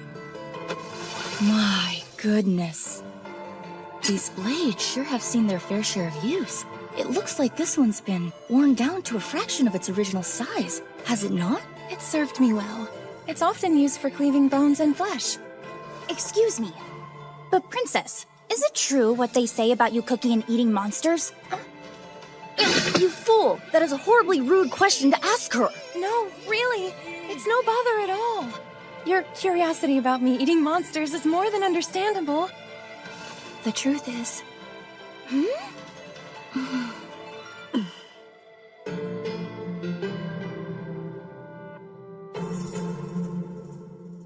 And that's it. That's the story of why I cook and eat monsters. Amazing! So that's what it's like then. Nobody will let me try any. Everyone acts like something terrible will happen. They treat me like a kid and I'm not allowed to go on expeditions. That's enough, Lillian! I'd be happy to request permission from the Duke. If he allows, how does it sound if I serve you some royal noodle and zanis? Princess! Thank you so much! Monsters are delicious, are they not? I'm terribly sorry about her. That will be all, Lillian. You are dismissed. But I... Lillian! Pardon me, Princess. Lillian, one moment. What age are you now? I just turned 15 this year. So by the standards of Galbraith, are you considered to be an adult then? Not yet. Not until I'm 17. But still, I've already been granted the role of a knight. A job for an adult. She's a teenager, all right. But I understand her well. Hey, Lillian? Yes? How about you try some monster meat with me and see how delicious it is for yourself? Huh? Captain Blanche and Natalie, you two now. Won't you please join us? Anyone have a specific monster you want to try? A beast, a fish, or a plant, maybe? Oh! Mud monsters have a satisfyingly unique taste! Oh, do we try? I have one, Princess! Great! Shout it, Lillian! It's been a dream of mine for some time now to try the fruit of a screamwood. Oh, screamwood, you say? The Duke mentioned it tasted super sour, but Captain Mullen said... Screamwood has a taste that's very rich, sweet, and juicy all at once. I'd wager it's the most delicious fruit I have ever eaten. Yep. So, he then fell ill and was bedridden with a nasty stomachache and high fever shortly thereafter. Even after all that, he still said Screamwood was better than a luxurious nectar.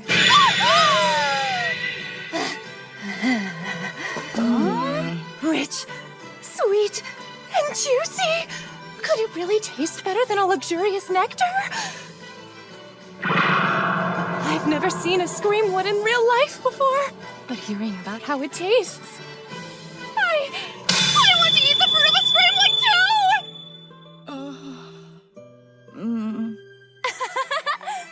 Let's go try some. Let's do it! We will, Princess!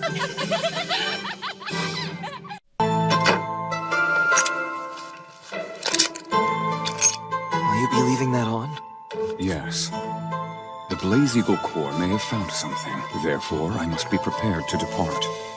I understand. Is something wrong? It's nothing, Your Grace. Just that your tear chamber and Lady Malfira's CL chamber are connected by an interior door. So does that not make you nervous? I've no ill intent. No, of course not, but still. Also, did you lay eyes on the bird that was leading the flock? Bergignons do typically hunt in flocks, but rarely give chase with such ferocity. When you gave me the order to act as a decoy and charge through, one didn't break course. It was large. That must have been their leader. A mere bird who didn't fear a glacial dragon. Mulin, do you suppose it had gone mad? That's most likely.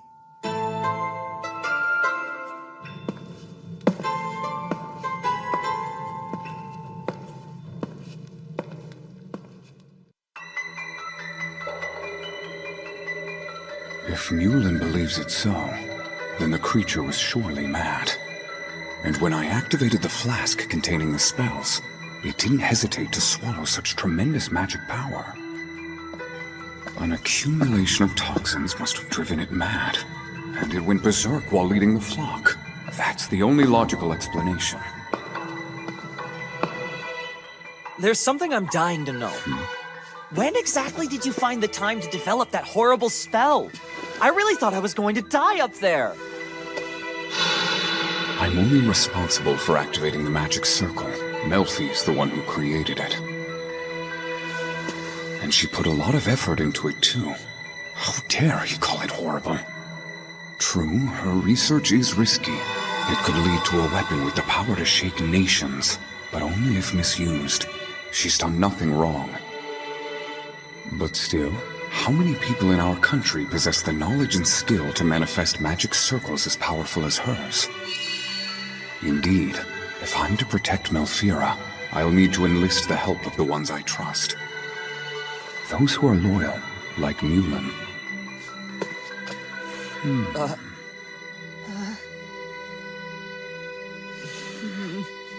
All right. I would actually like to discuss something with you in regard to that horrible spell. Huh?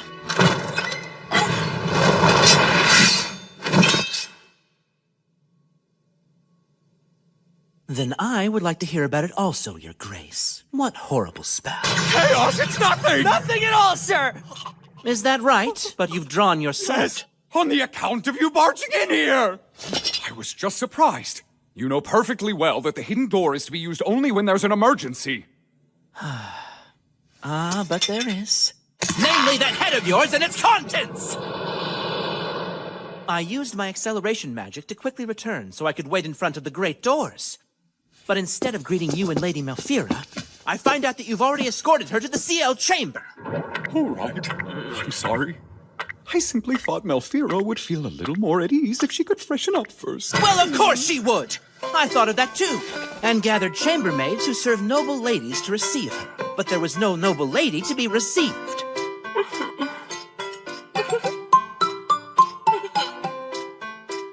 Wait, my sister? Now then, hopefully at the very least I may trust that Your Grace didn't leave Lady Melfira alone in the CL chamber. When it comes to battle, you have a keen mind like no other. But you must realize by now that you know absolutely nothing about this sort of thing, Your Grace. You've gotten carried away.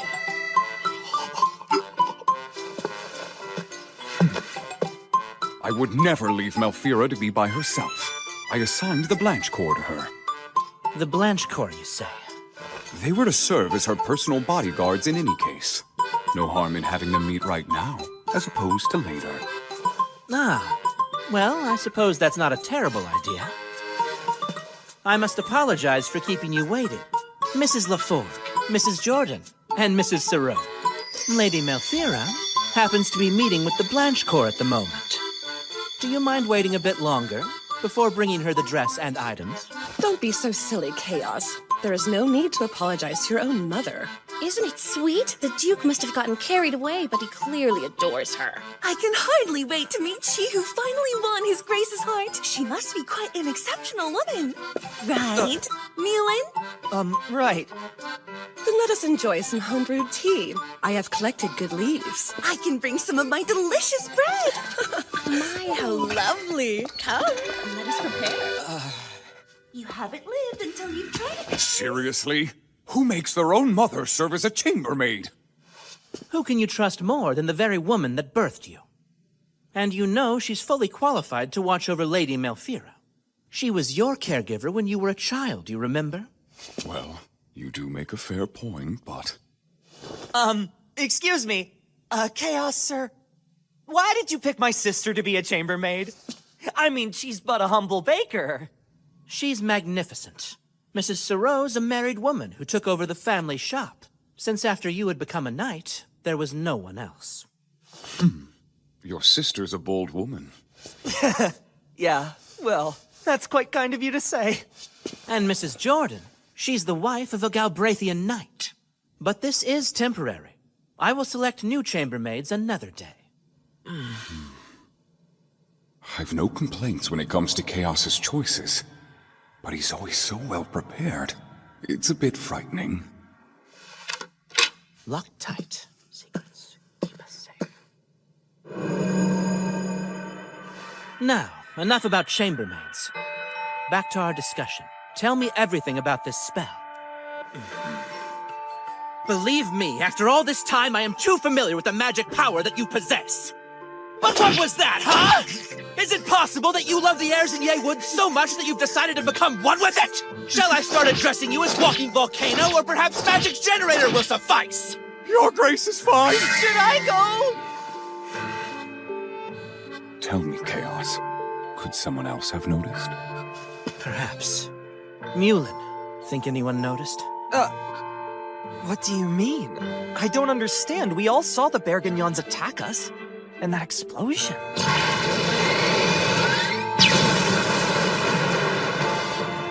Well, if you didn't pick up on it, maybe no one else did either. Mulin, Malfira is the one who constructed that spell. Wait, Lady Malfira? So that horrific... sorry, I meant... that unbelievable spell was... It was her. Melfi used the remaining magic power of the Zanas. Huh? But only out of desperation to save me. You're talking about the Zanas we ate for breakfast? Yes. Malfira had a plan to escape the Berganyons. She scribed every spell that came to mind on that flask, then gave it to me. I'm only responsible for activating it. Hold on, this is far too much to process. So is Lady Malfira a genius or something? That's right. A true genius. Huh? I understand Mulin's bewilderment. After all, in this day and age, most spells we're familiar with are streamlined and simplified incantations. But it wasn't always so. Ancient spells were said to be wisdom bestowed by the spirits. Such magic is obsolete, hardly ever studied by anyone anymore, fading each day. But she's mostly self-taught, and managed to draw that impressive magic circle. What else would you call such a person but a genius? Chaos, you're taking good care of her research materials, correct? Yes, Your Grace. I even took the flask with the Royal Moodle's power, and placed a few extra magic seals on it. That'll do for now. There are plenty of peaceful uses for it. And this should go without saying, but our conversation does not leave this room, yes? Oh, right! But Your Grace, why would you tell me about it? It's simple. Listen, Mulin, I would like you to protect Malfira alongside the Blanche Corps. Of course, you'll continue your Dragon Knight duties, but you'll also guard her as necessary. But isn't she already safe here in Middle Lake? There are too many people around here.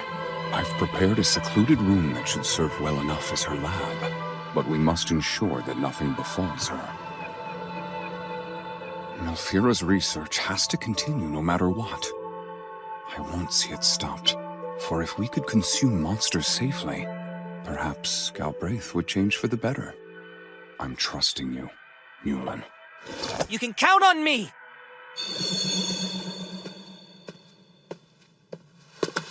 I'll have to discuss this with Malfira as well. She's such a kind-hearted person. It's possible she doesn't understand that there are those who would take one glimpse at her work and use it for evil. But it's all right, because I'll be here to protect her. There is one other matter. Chaos.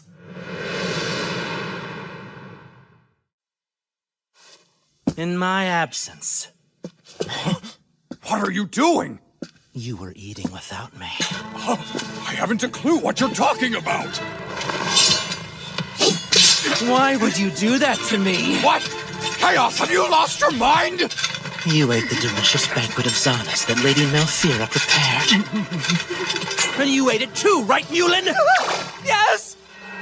Oh, I see. Zanas is now in season. And you had it for breakfast without me.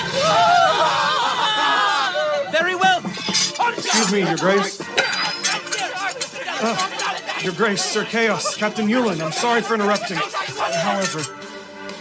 Go on. That can't be. Nonetheless, I'm afraid it is. The men we left behind confirmed we're dealing with a case of mad Berganyons.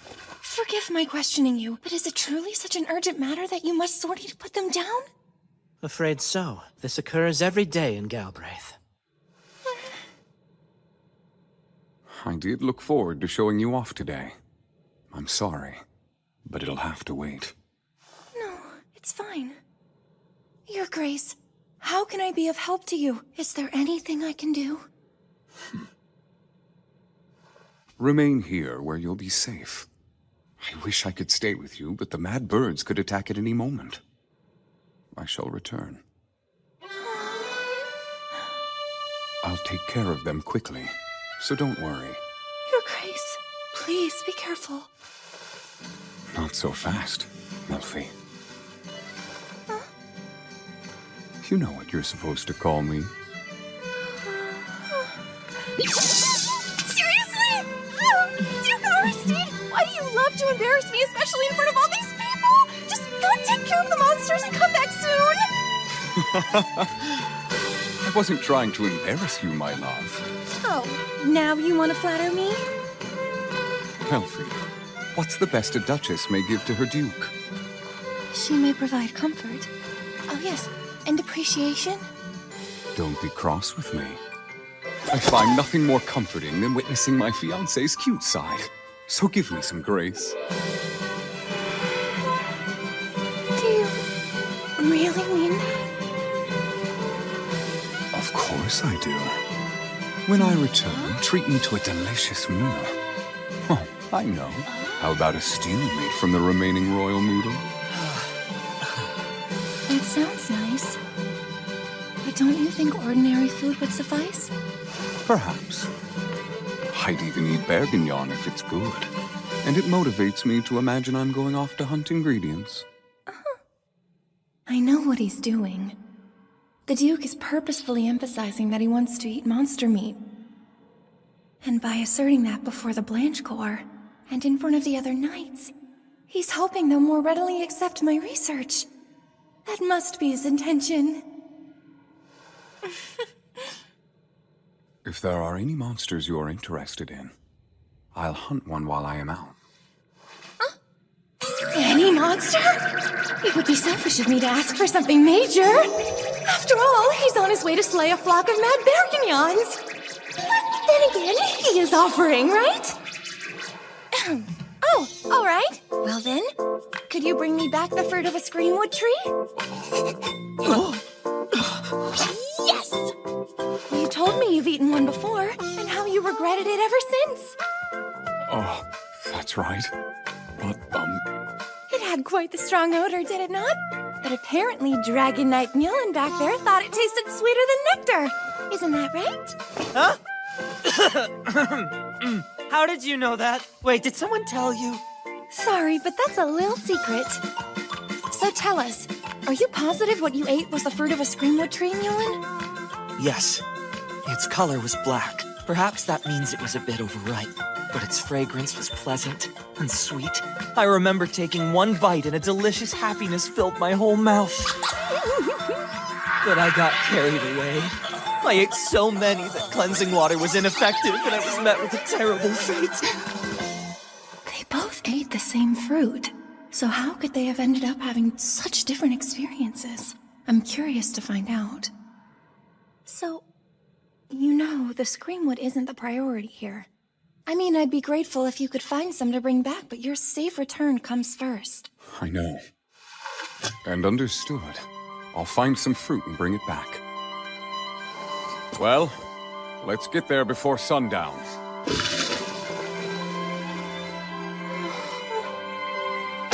I'll take this as an advance payment.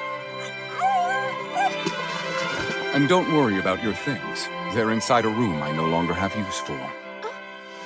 Oh, Blanche, show her there later.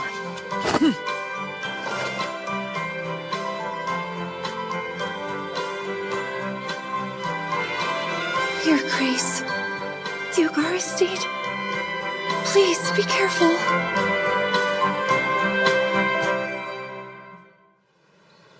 Good morning to you, Lady Melfira. You didn't get that much sleep, did you? That's right. Those bird monsters attacked us so vehemently yesterday. Not only that, but an entire flock is mad. I did consider offering another magic flask to Duke Aristide as a safeguard. But the only one I have left contains the Royal Moodle's magic energy. And that magic's so dense and plentiful, there's a chance it may even catch the Duke and all of his knights in the blast! Ah! I hate that all I can do is sit here and wait! Hey, it's all right. He'll be back before you know it. Come, your breakfast is ready. When His Grace finally returns, you should prepare to greet him with a smile. Thanks, Blanche. Well, this is it. All of your research equipment is inside here. Just consider this room your lab now. Hope you like it.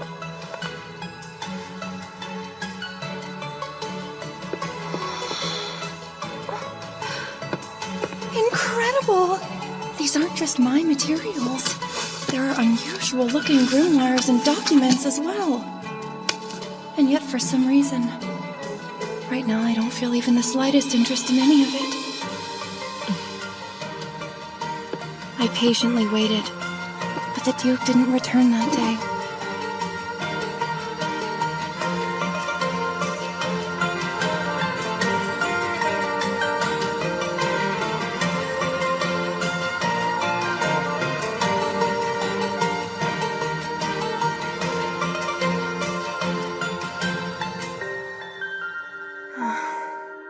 The Duke has finally returned! Duke Aristide!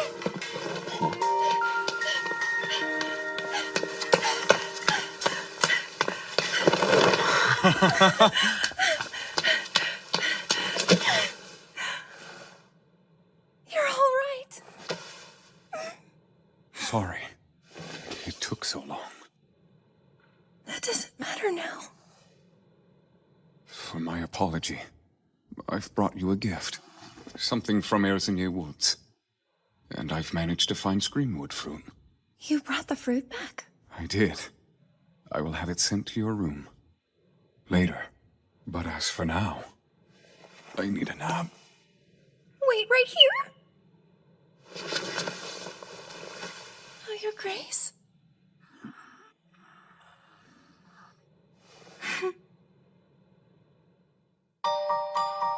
So this is it. The infamous screamwood fruit the Duke brought to me. I didn't think it would smell so bad.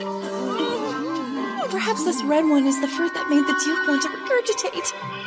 According to the encyclopedia, the screamwood fruit is red, has a strong odor, and tastes sour.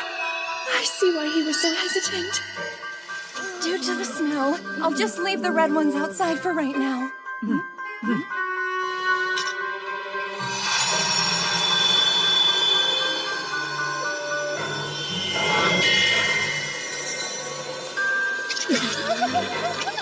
Tell me, is the bright liquid you're removing magic energy?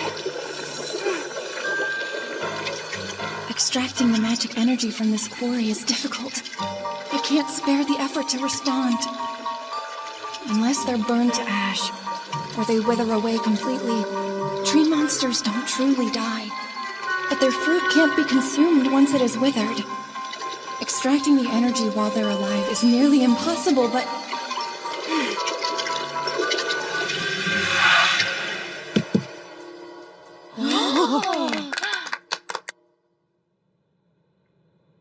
A pleasant smell. Extracting the fruit's magic energy has made a big difference. This one isn't similar to the one you consumed, right? Far from it, actually. The odor was shockingly repugnant. Nothing like this. Also, there wasn't a hint of black on the skin. It more closely resembles the red ones we put outside. I guess the fruit's bright color deceived us. At first glance, it looks rotten to its core and hardly seems appetizing. And yet... the smell makes me want to take a bite of it! So sweet! The smell is so captivating! So this is the fruit of a screamwood!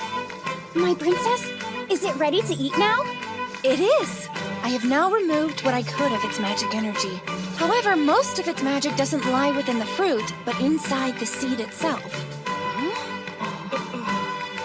And to extract the energy that remains, there's only one option. We must remove the flesh before it seeps out. Therefore, before, I'll be using this device. It measures the magic energy content of the flesh. Uh-huh.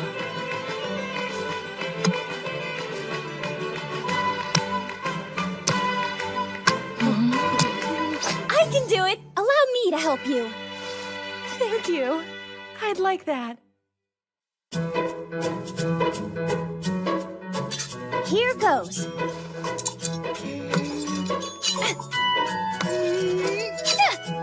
Lillian, you're supposed to use the heel, not the edge. Have you forgotten your training? Hand it over. Swords and kitchen knives are designed for different purposes. Listen, we must cook for ourselves on expeditions. If you wish to come along, then you really should learn to do so properly.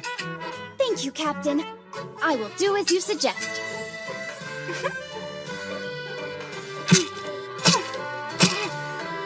Look, I did it!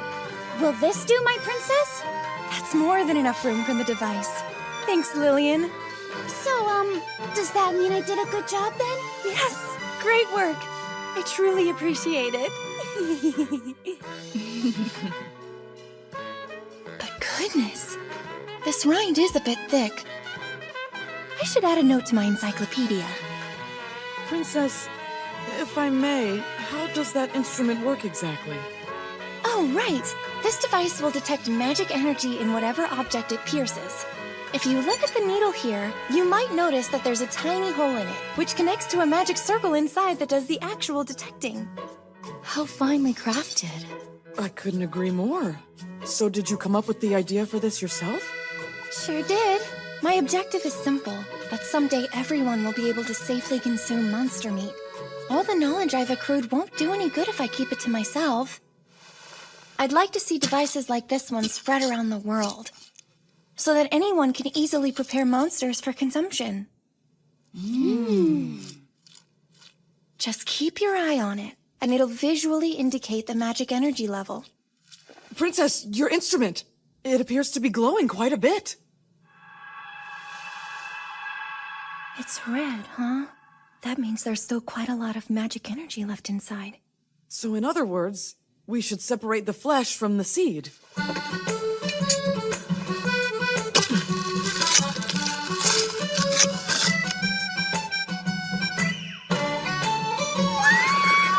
aroma! Goodness, it's so sweet! This fruit's by far more pleasant than the ones we ate before. Agreed. Those fruits had a more yellowish-green color inside of them, and the smell of those were quite different. Uh-huh. And were there any side effects you can remember? No poisoning, nor paralysis or hallucinations, so we thought it was safe. But just for good measure, we all drank purifying water, too. But the stench was really powerful. Honestly, I can hardly remember the flavor. Well, if that's the case, then perhaps the red fruit simply hasn't had enough time to ripen yet.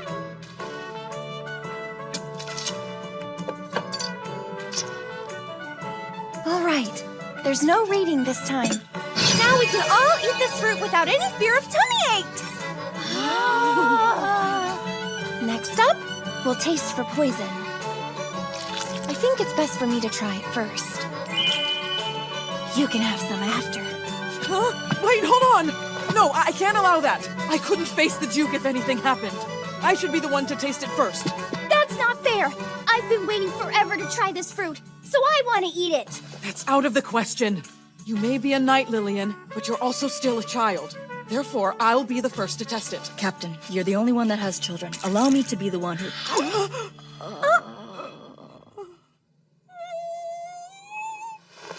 have to try the fruit! It's so good! In that case, I think it's safe for us to partake. This flesh is so amazingly soft, and a bit sticky as well. The color is a beautiful orange, and it's a little translucent and looks juicy.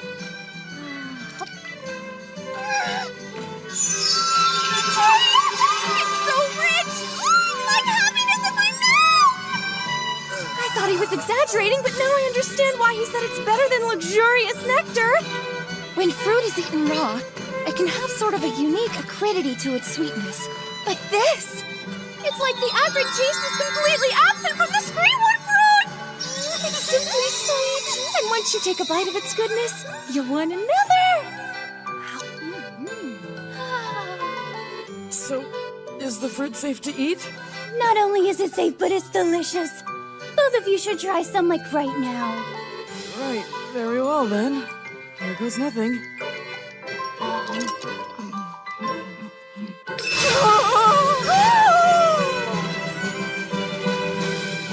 That was so great! Princess, I thank you for sharing this with us. Well, you're very welcome. That said, I should be the one expressing gratitude. Because of you, I got to finally taste a delicious fruit from a tree monster. It seems very likely that if you hadn't remembered what Moonlit said, I never would have had the chance to. Therefore, you have my thanks, Lillian. All right then, I suppose we should serve this to the Duke now. Do you think he'll enjoy it this time? Yes, I am fairly certain he will, considering how delicious the ripe ones taste. Excited? How cute! I am, to be honest. Getting the chance to share a flavor this joyous with the Duke, how could I not be?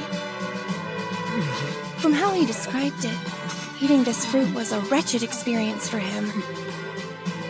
So I'd like to overwrite those unpleasant memories. There. Princess, what's that? It's just something I put together to protect the exposed surface from the air, in order to preserve the screamwood fruit's freshness. And then, I'll place the flask used to extract the magic energy on top of it. This way it'll keep the fruit cool. Oh, I see. Amazing. My lady. Forgive me. I'm terribly sorry. Sorry? As your sworn knight, I owe you no less than my complete loyalty, and yet, to my great shame and regret, I doubted you, and held the rudest preconceptions towards you. Indeed, I fail to appreciate how serious you truly are, Princess. Will you please forgive us? Please, there's no need for either of you to apologize. How could I possibly blame you for being unsure? You don't know anything about me. But, Princess... In your eyes, I could be anyone. Even... A villain seeking to commit evil acts in Galbraith! Evil acts, huh? Like what? Like opening all the windows in the castle! So more like a child than a villain. Then what about scattering dragon dung throughout the yard? So fertilizing, in other words? Oh yeah? Well, keeping all the monsters for myself then! How could you betray me like this, milady? What if I were to devour a dragon without even asking first? Or perhaps I'll refuse the Duke's hand and return home to Marshall Raid. What do you think about that, huh? Is that your wish? Do you intend to resume your life in Marshall Raid? And leave me behind for good? What is he doing here? Do you intend to resume your former life in Marshall Raid? And leave me behind for good? What is he doing here? Was he behind me the entire time? What could I have possibly done to earn your ire? Melfi, this is a terribly sad turn of events. No, wait! I didn't mean what I just said. Please believe me. I have no desire to return home. I want nothing more than to marry you, Your Grace. It's fine. I'm used to being despised anyway. Listen, Duke Aristide, it isn't like that. Really, I truly don't feel that way.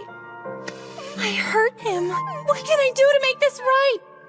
Please, Your Grace. This is my fault alone. Forgive me. I had lightheartedly asked her what evil acts Her Highness could possibly commit, so...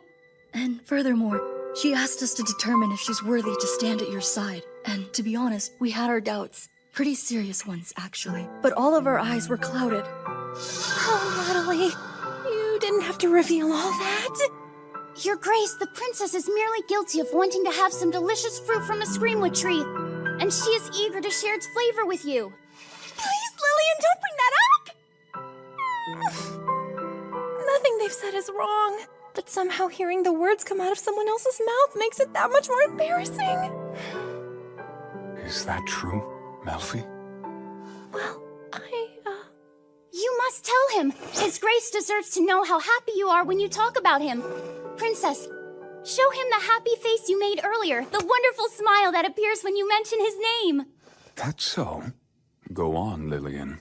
It's adorable! And what's more, her eyes light up with the distinctive sparkle of a maiden in love. I think you've made your point, Lillian!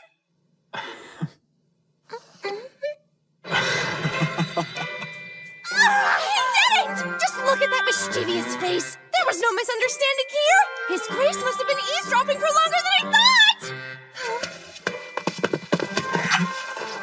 And where are you going? Let go, come on! Sorry, Melfi.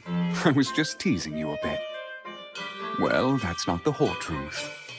I overheard you having fun with the Blanche Corps, and I felt a little left out. I'm so sorry, Duke Aristide. I shouldn't have said what I said, even if it was a joke. It's fine. I did know you were joking, but somehow it still hurt to hear you say that. However, I am at fault for eavesdropping.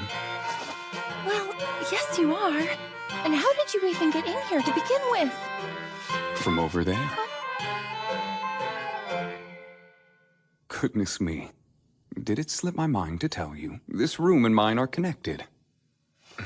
Don't misunderstand. It'll normally be locked.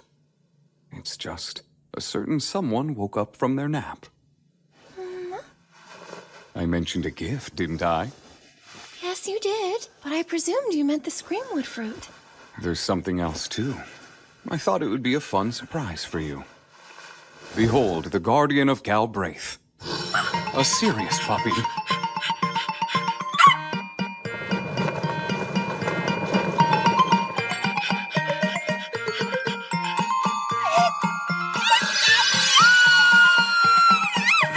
You like it? A fluffy little serious puppy?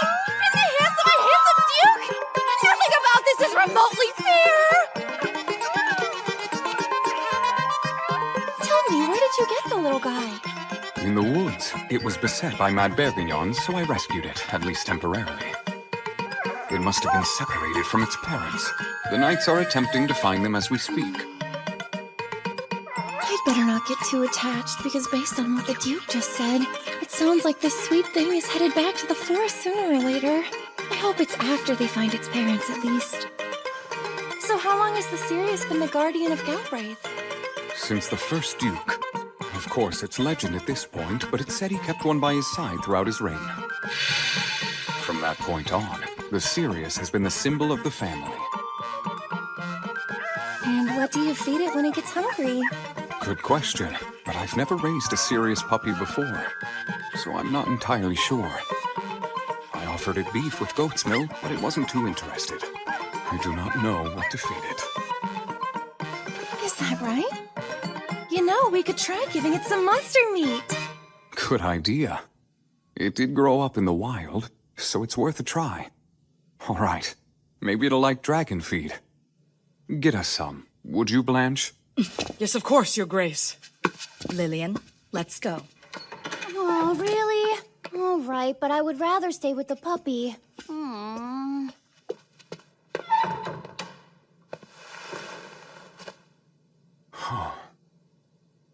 We can relax now.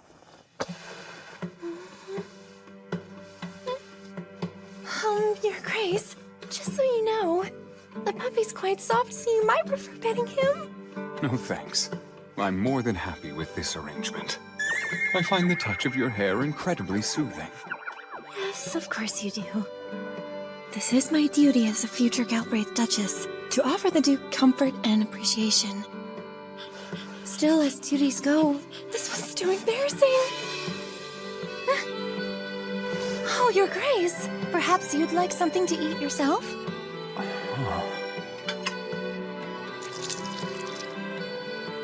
Oh, well now. My memories of Screamwood fruit are ones I'd prefer to forget, but this smells promising. I think it's going to surprise you. So, how is it? Wonderful!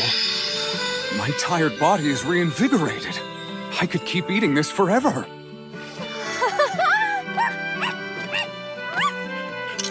Now then, Melfi, say ah. The sweet taste of happiness. Truly. All right, it's ready. It's so cute! How long will it take this puppy to grow into an adult? It'll be independent in about a year, but won't be fully grown till about 4 more after that. Take a look. This crest means something to us here. Have you ever had the chance to see a fully grown Sirius before, my princess? Well, except for in books. But I'm sure they're a divine feast for the eyes. Yep, you said it. Oh no. Wolf it down like that and you only spit it back up. Nice and slow. That's it. Much better.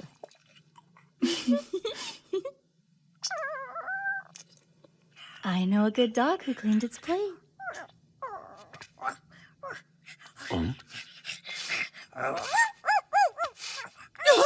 Quick! Lillian, get a rag from somewhere!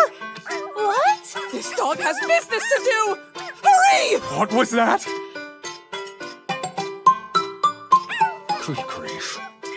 If we can't locate its mother, we might be in a bit of trouble here. Did you have any idea of how long we'd keep it? At the very latest, I figured we'd release it once it was capable of finding food on its own. But then, as long as it remains here, how will it ever learn? Maybe it doesn't have to go anywhere. The first Duke tamed a Sirius, right? I told you that's just a legend. He did say that, yes. But that doesn't mean it's out of the question.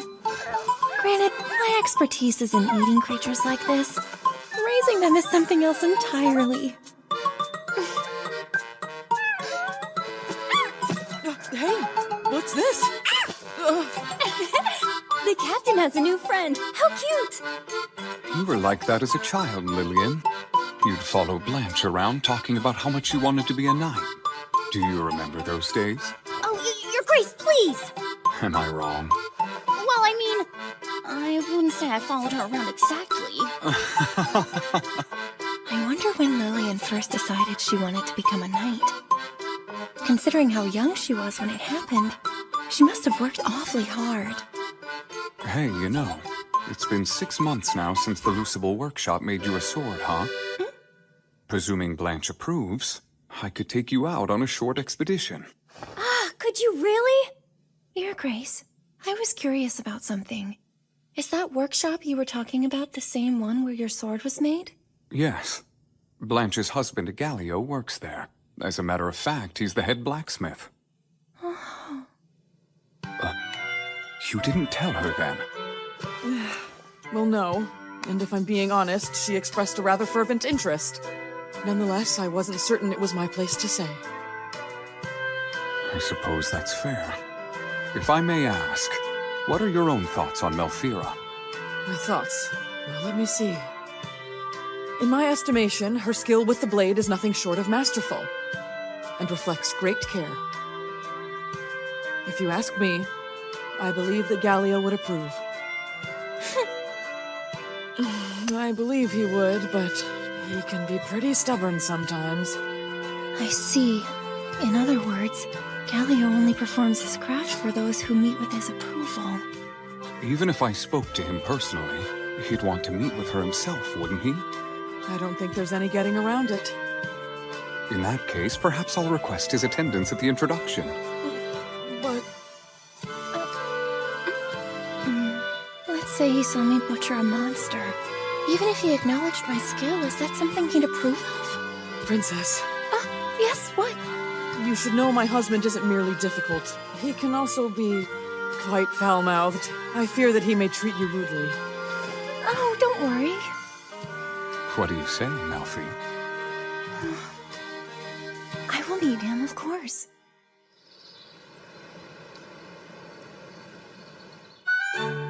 You have nothing to worry about, Princess. Why, you couldn't look more beautiful. This dress looks splendid on you. Time to make my debut.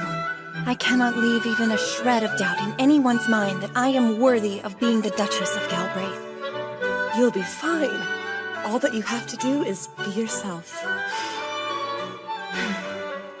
That's right. I'm the notorious voracious villainess. Nothing anyone says could scare me now. Here we go, Melfira!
Chain? And the oil pump straight. We couldn't find that. Okay, the oil pump? Where do I get this stuff?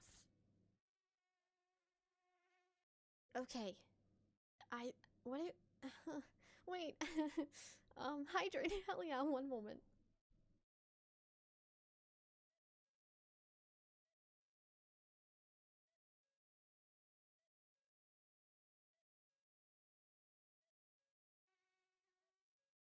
Thank you. Thank you.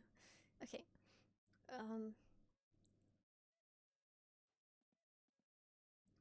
I know that this goes here. I know it. I know that that goes there.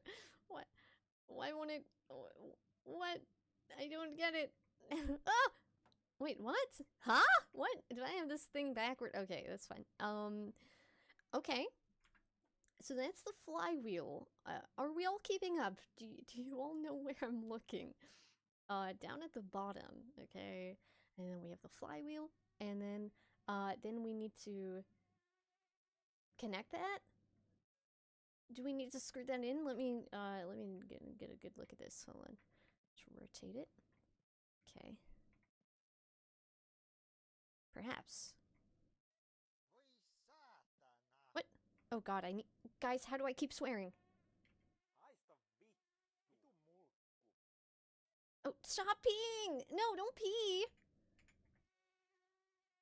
Oh god. Quick, guys, what's the key to swear?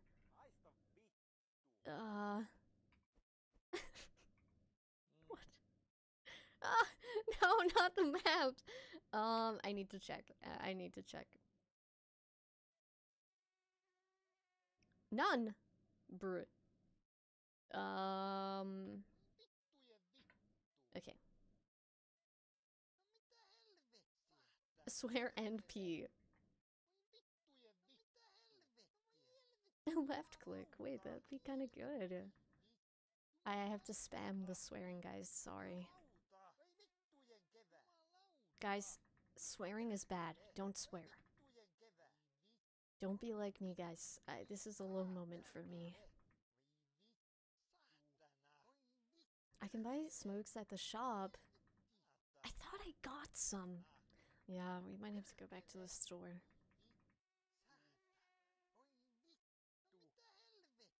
You don't need to bully her today if she's doing it herself. We're gonna be here a while. No, guys, it's okay. I just need to blow off some steam. So, I just need a moment, guys. Play Five Nights at Freddy's 3! I didn't even finish the first one! Sup, Naoku? Hi, how are you?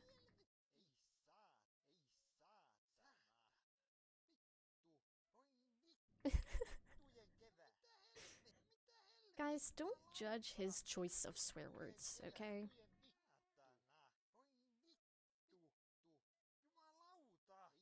She also needs us to be nice after the Fortnite, escapade. Did I say that right?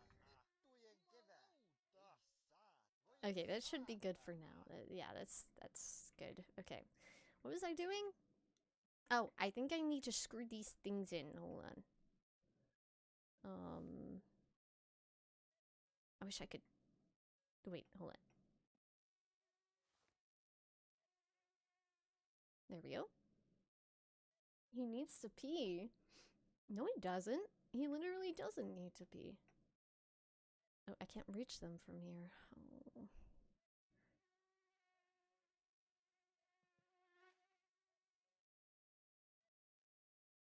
Thought I heard something.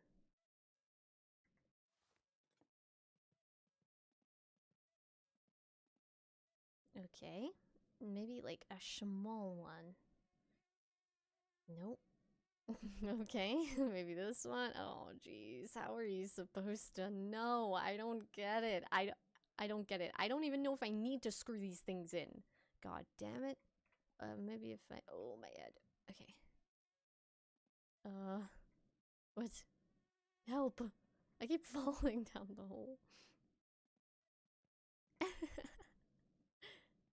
You like how Satan is a swearer in Denmark?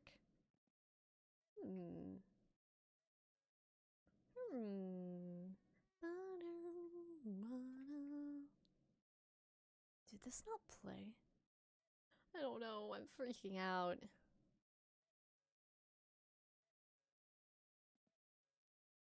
This game is way too difficult for you. See, that's me too, except my, like, toxic trait is that, I just have way too much time on my hands. And I will happily sit here all day